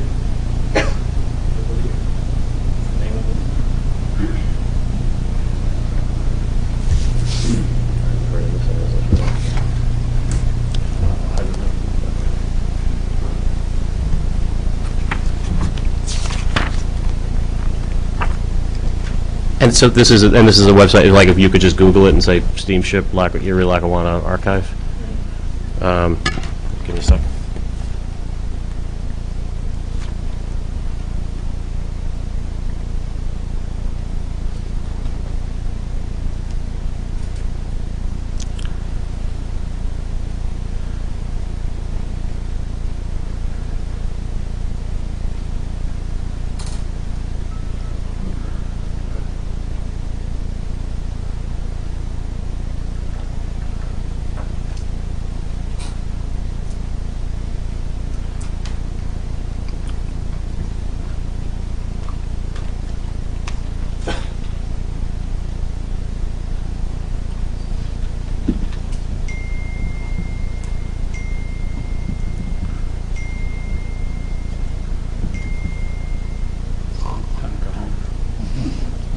Oh. 3-minute warning.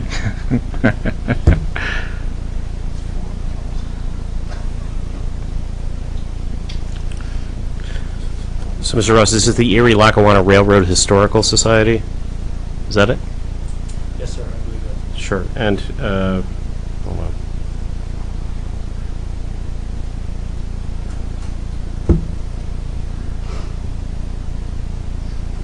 Do you know where that? Do you know where they're based out of? What they're affiliated with? I am not positive who they're affiliated with. Okay. Do you have any affiliation with them? I do not. Okay. All right. Well, for purposes tonight, we'll accept. Yeah, as far as I can see online right now, they're a part of, they're independent, they're part of Erie Lackawanna Railroad.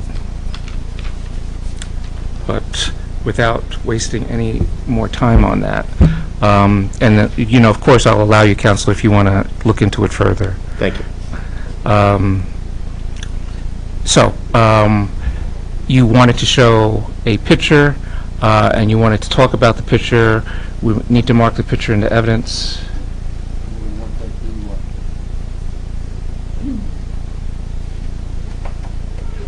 B3. You may proceed. Okay, can I pass this around to the board then?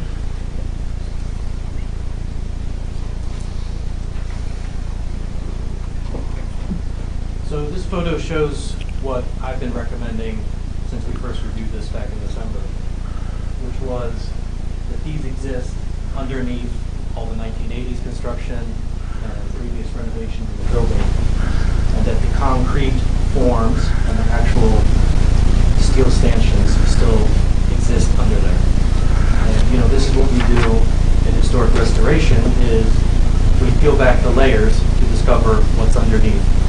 And I would be very confident that these are still under all the material at the current Locker 1 Plaza. And so this is what we've been advocating to try to restore. And I agree with Dr. Bedford, there's something called material integrity. Now, some of the material integrity has probably been compromised over time. But I can guarantee you that the integrity of form still exists under there. And that's what we're trying to do. And that's the stairway that used to come down. Also, if you note in the photo, I think there's been some confusion. There were 4 of these symmetrical platform canopies, and the tracks were actually in between. So there were 6 tracks total, 2, 2, 2, and then the outer side, one on the Bloomfield Avenue side was just where you could pull up with parking, and on the other side, that was nothing. So inaccurately on the architect drawings, the train tracks did not run down the center of these. There were actually 2 train tracks in between each platform. So that's how you got the 6 train tracks that actually existed at the site, and then we have these 4 platforms, that all of which still exist under there in some form. The front one on the Bloomfield Avenue side, you can see today. If you go out there, that's where the Popeyes is, and that's where that facade is. So what I've been advocating all along is to try to restore these elements and to remove the previous renovations, adaptive reuse. Now that doesn't mean, as we showed in option B, that that cannot also be done and possibly transformed into a grocery store. And I know Mr. Reimans and Mr. Greenbaum were going to present something later about that or at another meeting, but they were going to go into that more. That was option B that we showed. Option A was simply to try to restore these canopies. When you say restore, don't you mean expose, re-expose? Correct. Reveal. Reveal. However, you know, Dr. Bedford's correct. There will probably be some repair involved in that. That's obviously, there'll be some effort to have to do that. However, you know, now they're kind of encapsulated, and so a lot of them are probably protected and have been sitting there all along. So, Mr. Ross, are you saying that, and I'm just going to use the exhibit that's up on the board here, are you saying that there would be 2 railroad tracks looking right along that line? 1 railroad track, 2 railroad tracks. You can see in the center, there's remnants of concrete pilings, and that held up the iron railing that went in between. There was like a little fence. Similar to what's been shown on B3? Okay, thanks. So I think these platform canopies, you know, are over 100 years old in their own right. So they're historic in their own right. And they're part of a national, state, and locally designated historic site. Barton, can I ask you the same question that I asked before about, do you know how many of these canopy structures are left in the state? In terms of other train stations? Yeah. I do not know off the top of my head either. We have to research that. Okay. But I assume I would like to, because I would like to know.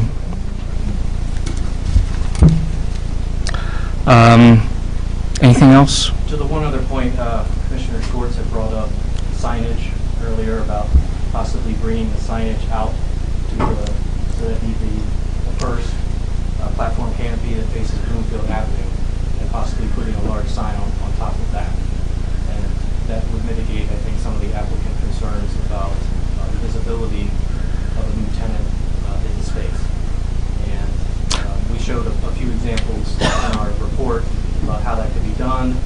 Possibly to be a variance that the board would have to give to have a large sign, but I think that would be a good trade-off to be able to make. But there would still be an issue with respect to structural integrity and what would be needed in order to support a sign and, okay. Counselor, do you have anything that you want to ask of Mr. Ross? Sure. So Mr. Ross, you were present for Mr. Stevie's presentation? Yes, sir. Sure. So the presentation he gave, that in your opinion, is that generally, what's suggested under option A, that's I think been previously testified to and is in your report? I think it's drawing from option A, but I think a better option A would be actually retaining these structures in place, and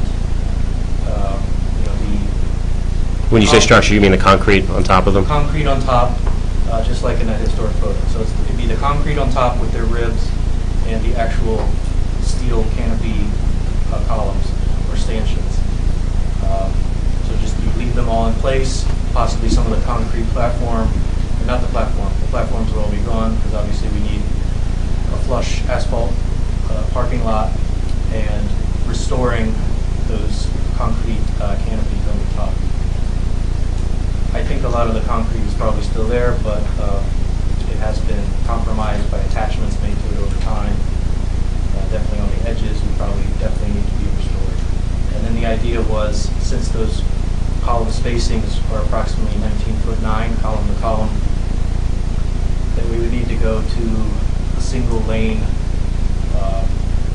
parking circulation arrangement with possibly angled parking to get as many cars as needed in there without losing more of the actual columns. And when you say what you just testified to as what you described as a better option A, that's based on sort of your belief as to the historic feel that would be recaptured? Right. Can I refer to my report? Sure.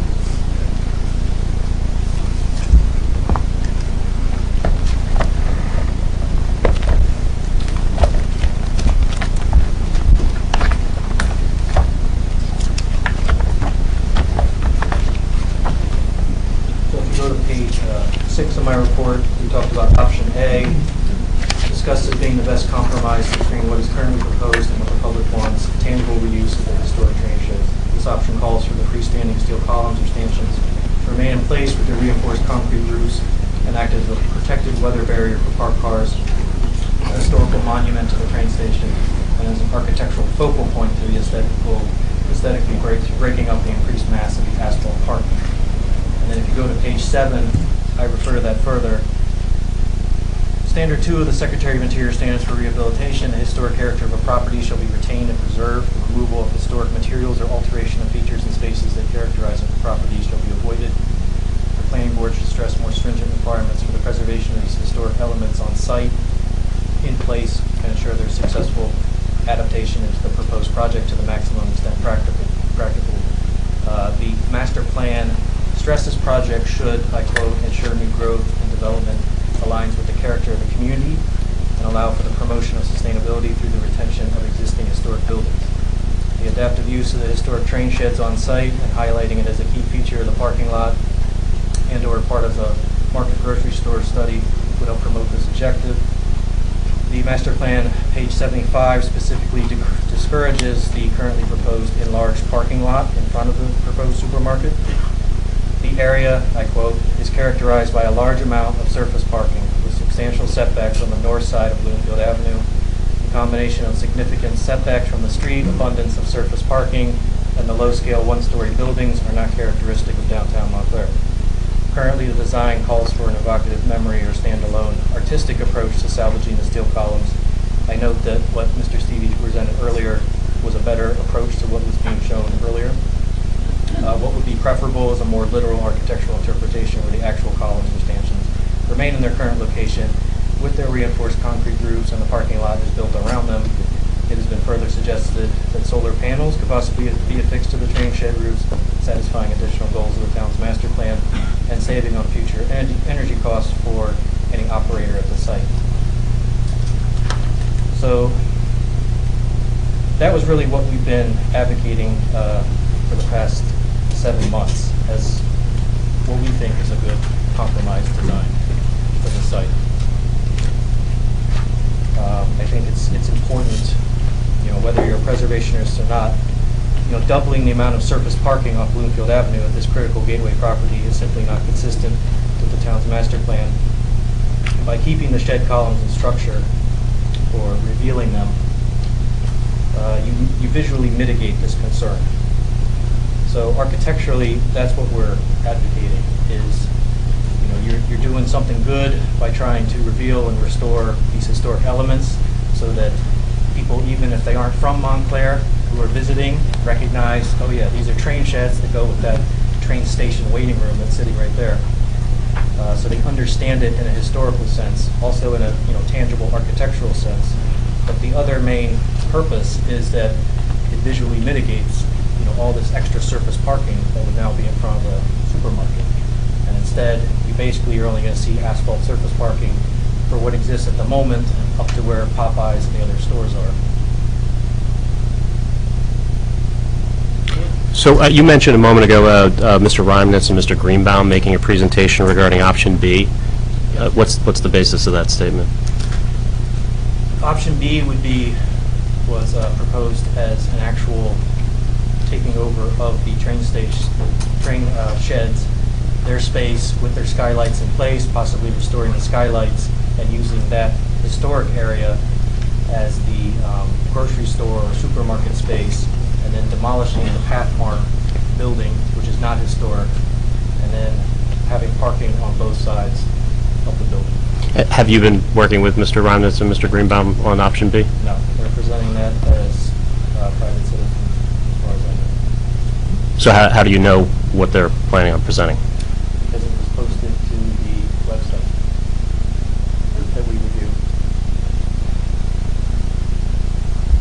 It was posted to the BaristaNet article.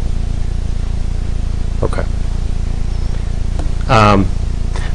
I realize I'm going to sound like a nudge about this, but you mentioned a moment or two ago about Lincoln Bush possibly having some involvement, I guess, through his proteges designing this. To your knowledge, does Lincoln Bush design platform canopies? I'm not an expert on Lincoln Bush, the engineer. Okay, so fair to say subjective belief that Lincoln Bush's proteges might have had some involvement?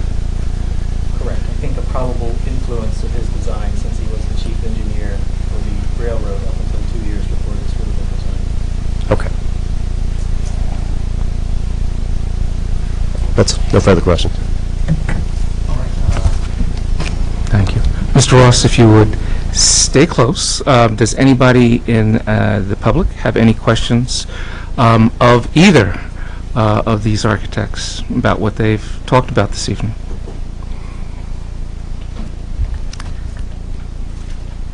Every time you come up, you have to put your name on the record, spell your last name, and give us your street address. And I would also ask that everybody coming up try and get all their questions in one one visit to the podium, please. No twosies. David Placer, P as in Paul, L-A-C-K, 218 South Mount Avenue. Dr. Bedford, that was fascinating. I've lived in town for a number of years, as I stated previously. I never knew this was. Can you hit the button? If the light Got it. And you have to ask a question then. Yeah, I'm giving context to my question. Actually, could you, just since we didn't get your name on the record. On the record? Yeah, sure. David Placek, P as in Paul, L-A-C-E-K, 218 South Mountain Avenue. Thank you. Again, to provide context to my question, I'm one who's lived in town for a while and didn't realize it was a train station. I think it's interesting that people have pointed out that the tenants have vacated the space, notably Pathmark, Dunkin' Donuts, and a few others were mentioned recently. I'm wondering if the historical significance of the site, being that it seems, and I'm trying to reconcile a few things here, so I might ramble, but it seems like the contention here tonight is no longer whether or not they're Lincoln Bush stanchions, but rather it's a nationally listed site with regards to the National Historic Register and maybe the State Historic Register. Is that accurate? It's listed on the National and State Registers, yes. Yeah, and it seems like that was designated in 1973 or sometime around that period. Thereabouts. And when it was remodeled to the current state, did it lose that status? No, I don't know that it was ever reviewed. If it's remodeled in 2020 or 2019, will it lose that status, or will it be subject to a review? Yes, it should be. What constitutes whether it is Well, you would have to or not? request a review. If you're using private funding, you would have to request a review. Okay, and if private funds are used, does the municipality or other government agencies have any jurisdiction with regards to what the owner of the property can do, i.e. demolish, rehabilitate, preserve? Under your local zoning law, you do have that power. You do have the power to do that. It's Dr. Bradford, so we need to get site plan approval, is that what you're getting at? Yeah. Yeah. Right. Right. But does site plan approval maintain that the site is preserved as a historic site and continues with its listings both at the national and state levels? I don't think so. I'm not sure what your question is. I'm trying to figure out, I'm trying to reconcile everything. I'm a resident in town that wants to see something done at Lackawanna Plaza. I've been educated through this process to understand that it is a train station. Can I, let me, I didn't mean to interrupt you. No. I've done the research on this. I thought I knew the answer, but I Yeah. went back and did all the research anyway. And what the expert tonight was saying confirms what I researched, which is we have very little protections in place for historic properties. If they utilize any state or federal funds when it's on the register, then it's subject to a review. If it's on the state register, it's subject to the New Jersey DEP review. Right. In this instance, no state or federal funds are necessary. Therefore, they can do pretty much whatever they want to do with this property. Under New Jersey zoning law, the fact that they're trying to preserve it is actually could be considered a positive under the, and we haven't had any planning testimony here, under, I think it's J, under the special purposes of zoning, is the preservation of historic properties. Right. So the bottom line is the authority that's going to determine how much of this site is preserved, you're looking at them. They're got to Sure. make the call on this case. Okay. And they're trying to do the same thing you're doing, which Yeah. is, hey, we want to have this, and we want to have this, and we want to save as much of the history as we can. So Understood. we have to find a way to make, or they have to find a way to make it work. It's threading a needle. And they've had a lot of great testimony. What's that? It's balancing, compromise. So another question, because the column spacing was brought up by Mr. Ross, 19 feet 9 inches. I shop at grocery stores frequently, and I don't know if this is more for the Dr. Bedford or. Yeah, this is not the right witness. Yeah, I feel like this. You'll get Okay. a chance at the next meeting, I think, for a witness on Okay, this. yeah. Hold on, I'm grouping all my questions together. Because there's no Tuesdays. There's no Tuesdays, yeah. I don't write as clearly as I used to, though.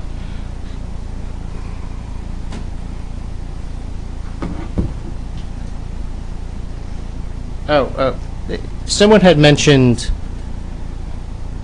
adaptive use. I think it was Mr. Ross. Can you explain to me the difference between adaptive use and adaptive reuse? Mr. Ross, please. Over here.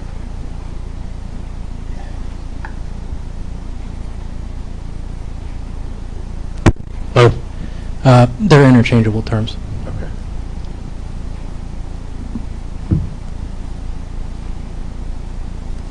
That was it. Thank you.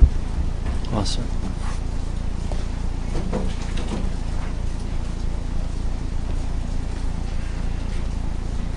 Kathleen Bennett. Dr. Bedford, are you familiar with the term butterfly shed? Yes. And would you consider what we have at Lackawanna to be a butterfly shed?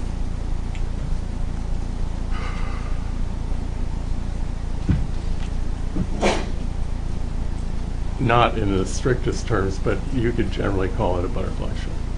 And the reason that the railroad, the Lackawanna, the Erie Delaware Lackawanna, used that here. I'd like to read something from this book, The Railroad Station, by Carol L.V. Meeks, that was published by Yale University in 1956. Kathleen, I'm sorry, I don't mean to be a pest, but are you reading the passage that'll have a question at the end of it? Well, This is supposed to be questions. Well, so I he's wanted to asking if you're going to ask a question or if Okay. you're going to make a point. Because Okay. you can make your point later on in the hearing. Okay, so my question is, are you aware that using this type of shed could really be a descendant of the, would you consider it to be a descendant of the book shed? Because that's what it says in this book. And the reason why the railroad used that type of shed.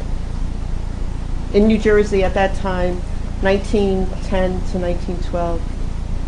I'm not sure that Carol Meeks is right on that. Oh, so it wasn't, so you, in your opinion, it's not a cost-effective move to build something not really considering the commuter. It was just, he's not right, even though these sheds are all over in New Jersey?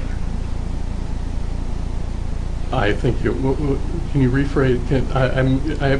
There are two different questions here.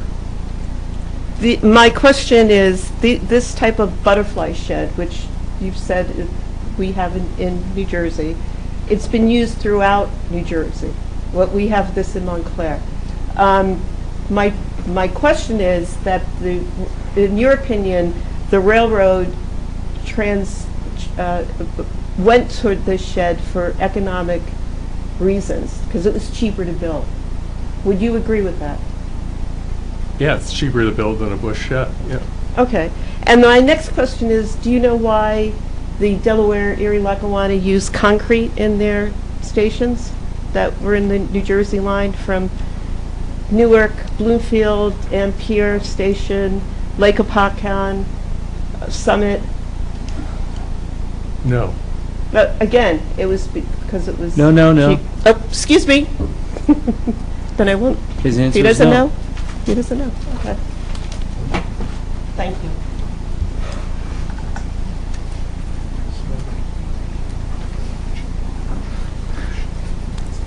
Frank Godlewski. Welcome, Dr. Bedford. Are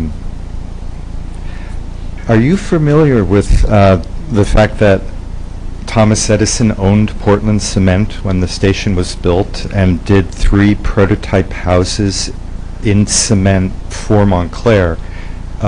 He had a production in Stewartsville, New Jersey, and followed very closely all of the concrete innovations that were going on in other stations, like in Bloomfield and in the Newark subway station, and even in Edgemont Park in Montclair, the water ducts. Were you familiar with Thomas Edison's involvement with Montclair?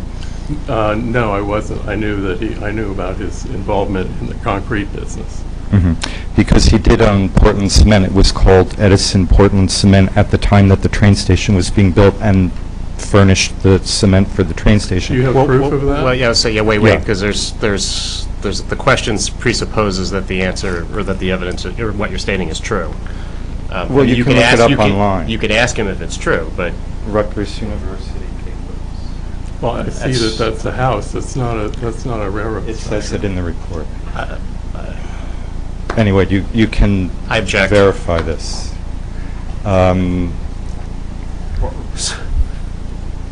So your question is he aware Was he aware that Thomas Edison was involved with the train station in Portland Cement? And I believe your answer is no.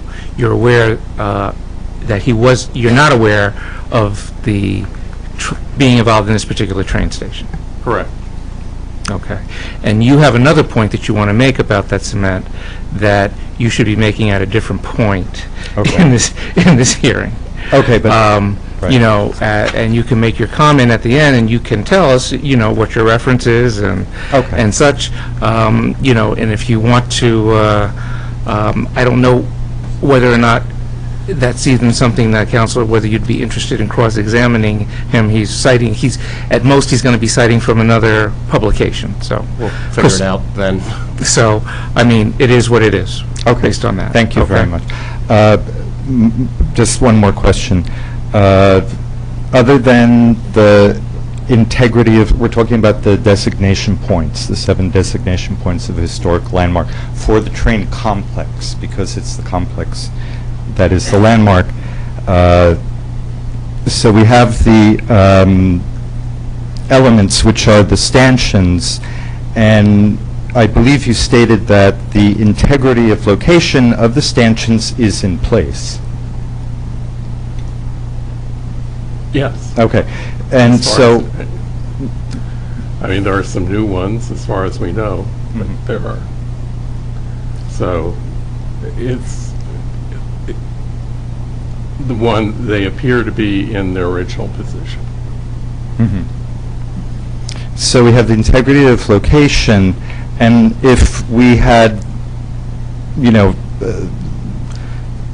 the person significant with our past, wouldn't Edison, if it is true that he furnished the cement and followed through with the use of it in the station as he did in other stations, wouldn't that be another point for historic designation?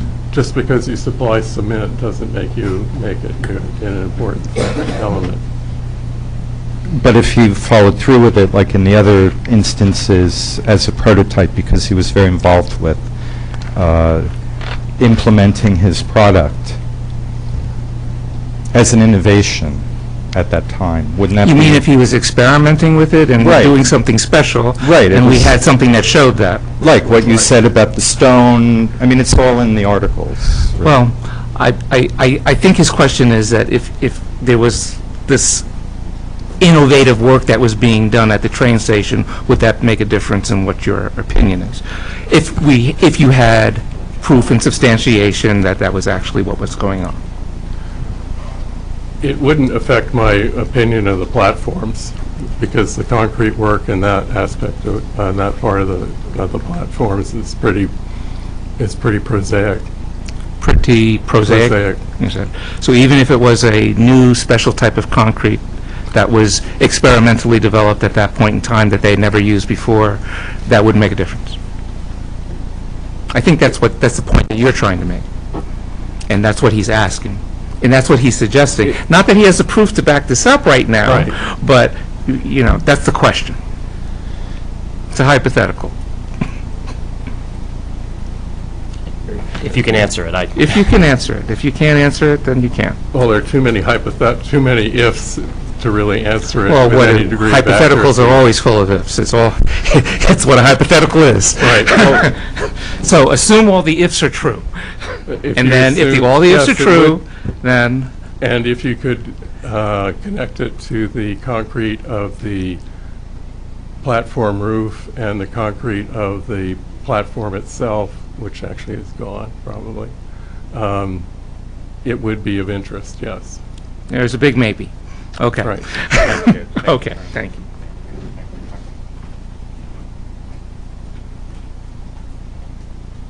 Hi. Karen Cardell, Cardell, and begrudgingly 33 George Street, Montclair. Sorry. Thank you. You're welcome. I have my first question, and I know that you had commented, Mr. Galvin, Sure. about reading or researching the law, but that pertains to preservation of national historical monuments Correct. or areas. but I was looking it over. This is the 2006 version that is the current. I looked at everything that was the most current. Most current. And not only that, we followed it up with phone calls to the state of New Jersey and verified everything. Okay. I was looking at it because we were here for quite a while. If they were using any state or federal funds, it would be subject to a review. Well, I just wanted to ask one or two particular questions. One is, in the document, it talks about boundaries.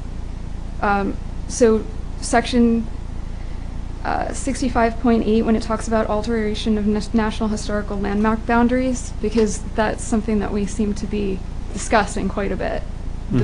Does this landmark have a registered boundary, is my first question. So you had said it, when you looked at the documents in... it doesn't have a map. It doesn't have a map. It just has a... It has long... latitude and longitude. Right, yeah. That's all that you saw? That's all I saw. So it says under D1, when a boundary is proposed for a National Historical Landmark for which no specific boundary was identified at the time of designation, NPS shall provide notice in writing, and then it describes that process. There's a process where there's multiple people that are involved in that, and could you discuss that? Are you referring to are you quoting National Historic Landmark? I'm asking... answer the question. Yeah, I'm sorry, we're not trying to be evasive. We just want to make sure we know what you're referring to. Because the National Historic Landmark is very different from something that's listed on the National Register. They're two different things. Okay, so could you specify what it is that how this is designated and what the process is? Considering boundaries, is it the whole site?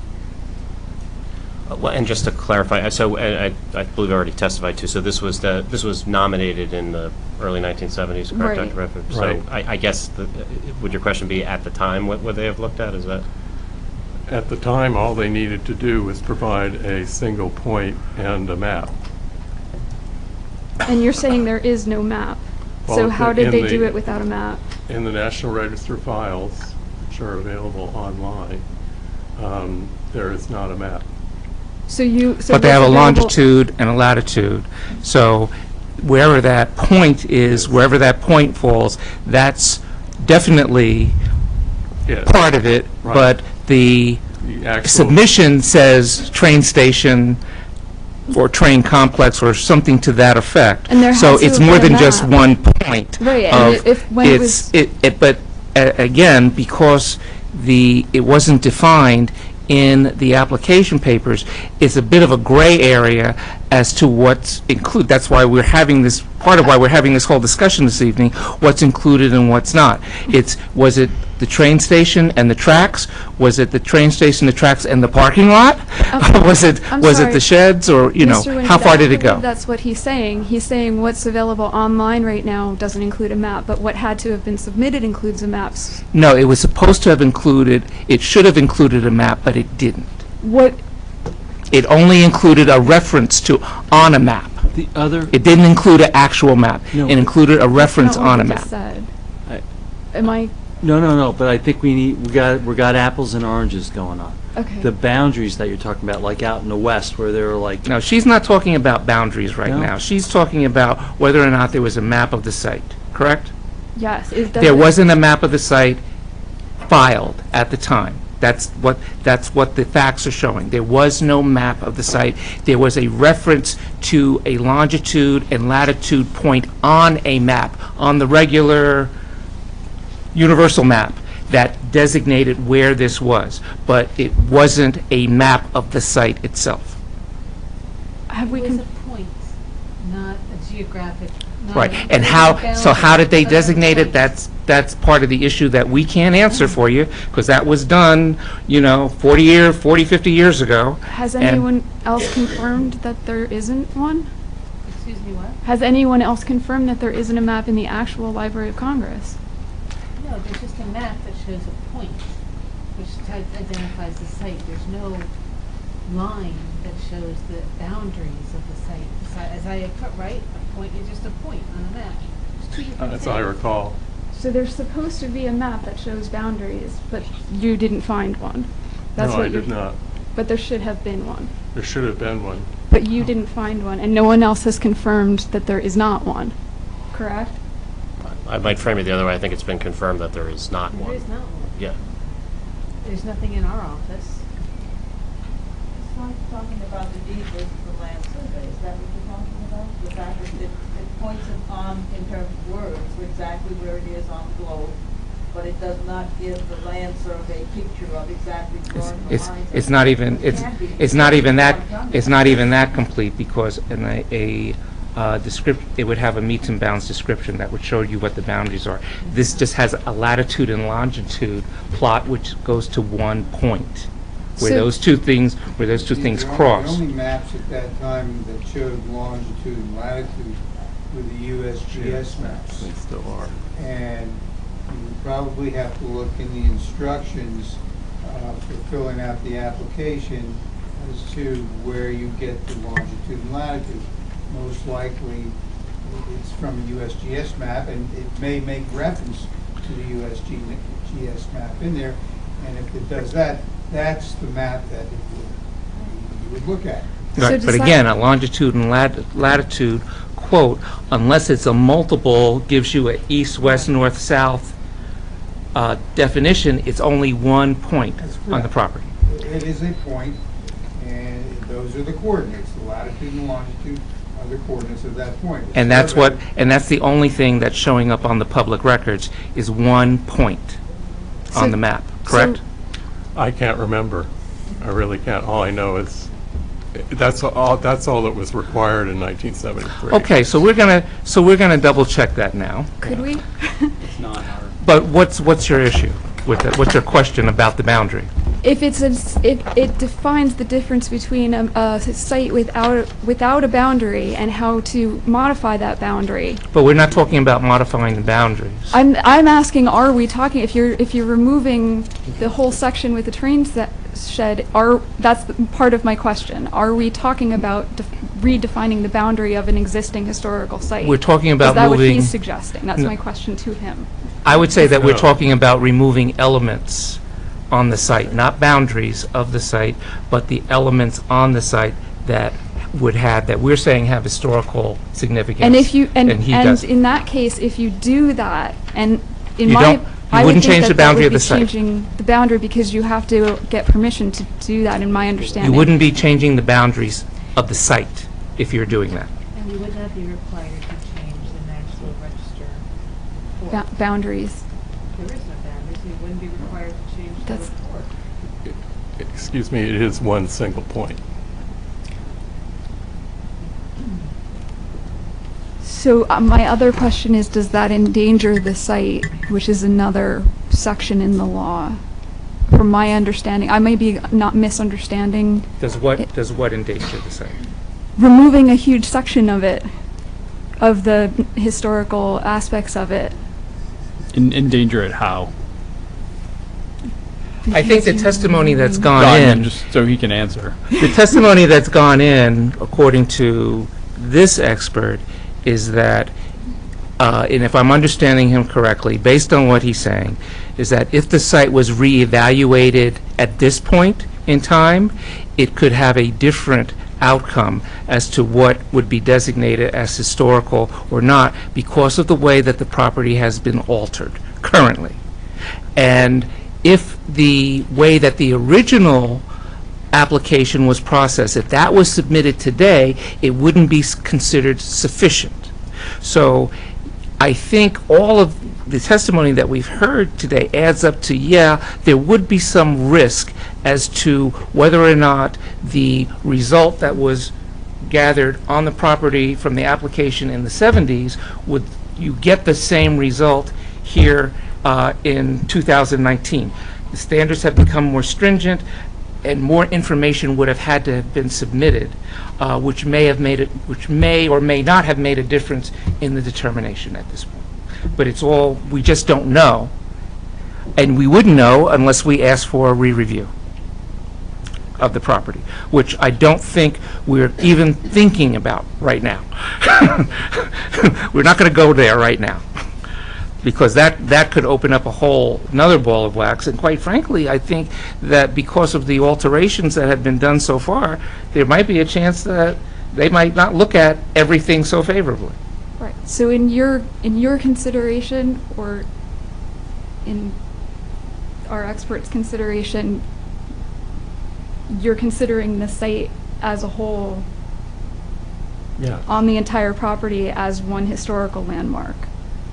It's not a landmark, but it's not a been landmark. designated. It's one National Register property, which is made up of separate components. Right, it's a property, and there are elements on the property that have, not all the elements on a designated property have historical value. But we don't know because we don't have the original map.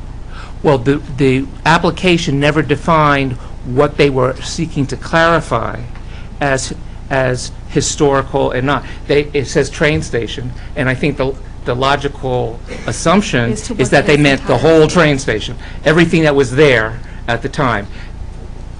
At least the tracks, at least where there was construction. The parking lot is another question, unless there was something of interest in the parking lot. You know, I guess the horse trough and any original buildings that were there or constructions, I think that that's the logical conclusion, you know, that you would gather. But again, it's not defined, so it becomes fuzzy at the edges. So do you have any information about what existed on the property before the train station was built, or about Tony's Brook that runs under the property in the two areas? No. You have no information about that whatsoever? Well, we do have the construction. Right. Right.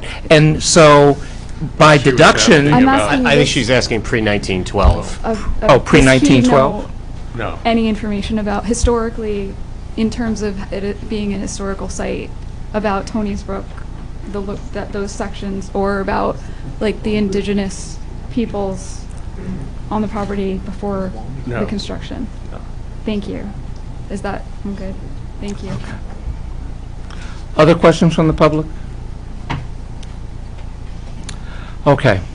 We're at 11:30, and so we need to discuss next hearing. What are our options? All right, we still have our August 27th hearing, meeting date that we never canceled. So there's nothing on the agenda for August 27th. If not, let's see. That's Martin's birthday. We can't have a hearing on Martin's birthday. If not, Especially a 10. it would be Mazario. September 24th.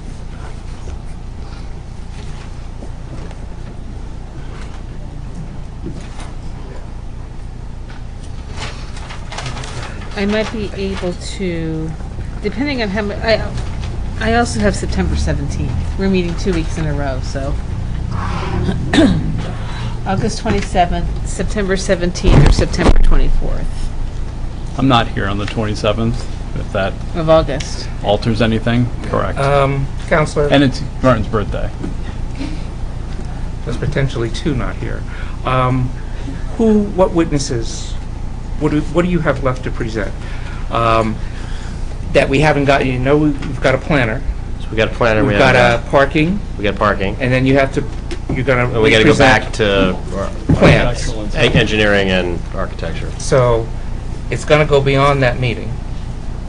Yes. So, I think maybe you guys, if we can do the 27th, and you guys can watch the painfully long tapes of it, but at least we can, if we can. To keep it moving. Yeah.